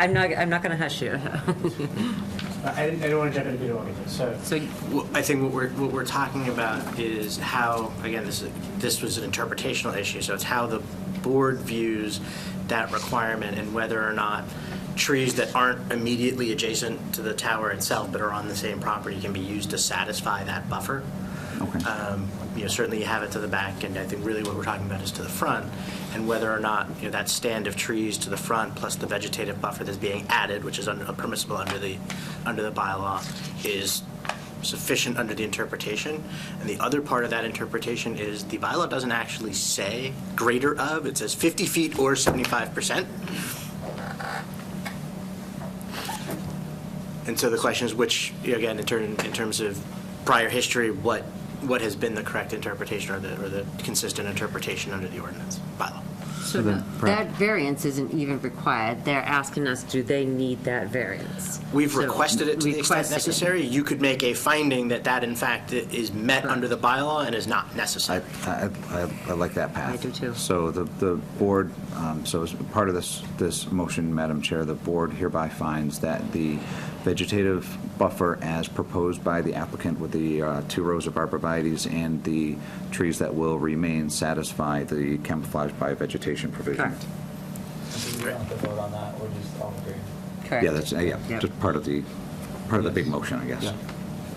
Unless anybody wants to tweak it. Agreed. Hit me now. Nope. Okay. And then the last one, Madam Chair, 8.9.4.A, point Romanet 3, 2 color facility, the proposed brown or green monopine, variance required from the blue or gray, and I don't think we actually discussed it, but I'm going to make the motion to approve the variance for a proposed brown or green monopine. Because it's As- of the, As opposed to the blue or gray naked tower. okay, because of the tree, the camouflage of it to look like a tree. Okay. The tree, what's it called? I'm sure the written decision will be far Oh, better what's than... that? The monopine? Well, to be clear, we're proposing it as a monopine either way, so if you were to deny that variance, what you'd have there is just a gray monopine, which, that's why It we're still saying- has the trees. Yeah, it would still look like a tree, but it Okay. wouldn't be painted Well- brown I and didn't green, know- it would be gray, which would kind of defeat the purpose of the camouflage, I which is didn't know why it's we've requested it. called the monopine, so I didn't know there was a term for it. Monopine instead of monopole. Right. And so in support of that motion to approve, Madam Chair, are the evidentiary documents submitted on the public hearings dated October 10th, 2017, and November 14th, 2017, and today, December 20th, 2017. Okay, Is that everything? I think so. Most of that documentation was actually submitted prior to those dates, so it'd be on or prior to those dates? Heard at. On Okay. a prior to, but So I- if Thank he you. tweaks it and says heard at these meetings, not submitted, okay? Sure.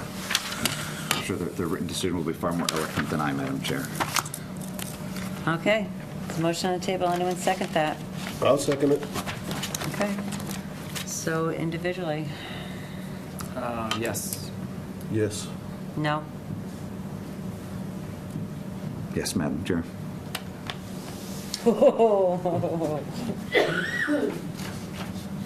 Yes, Madam Chair.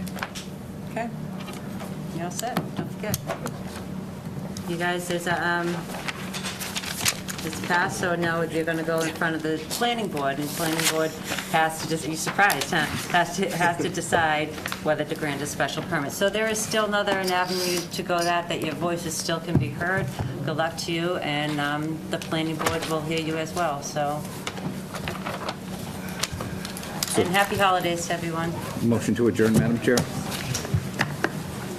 Make the motion to adjourn. Motion to adjourn, yes. A second. Second, all those in favor? Aye. That one sucked.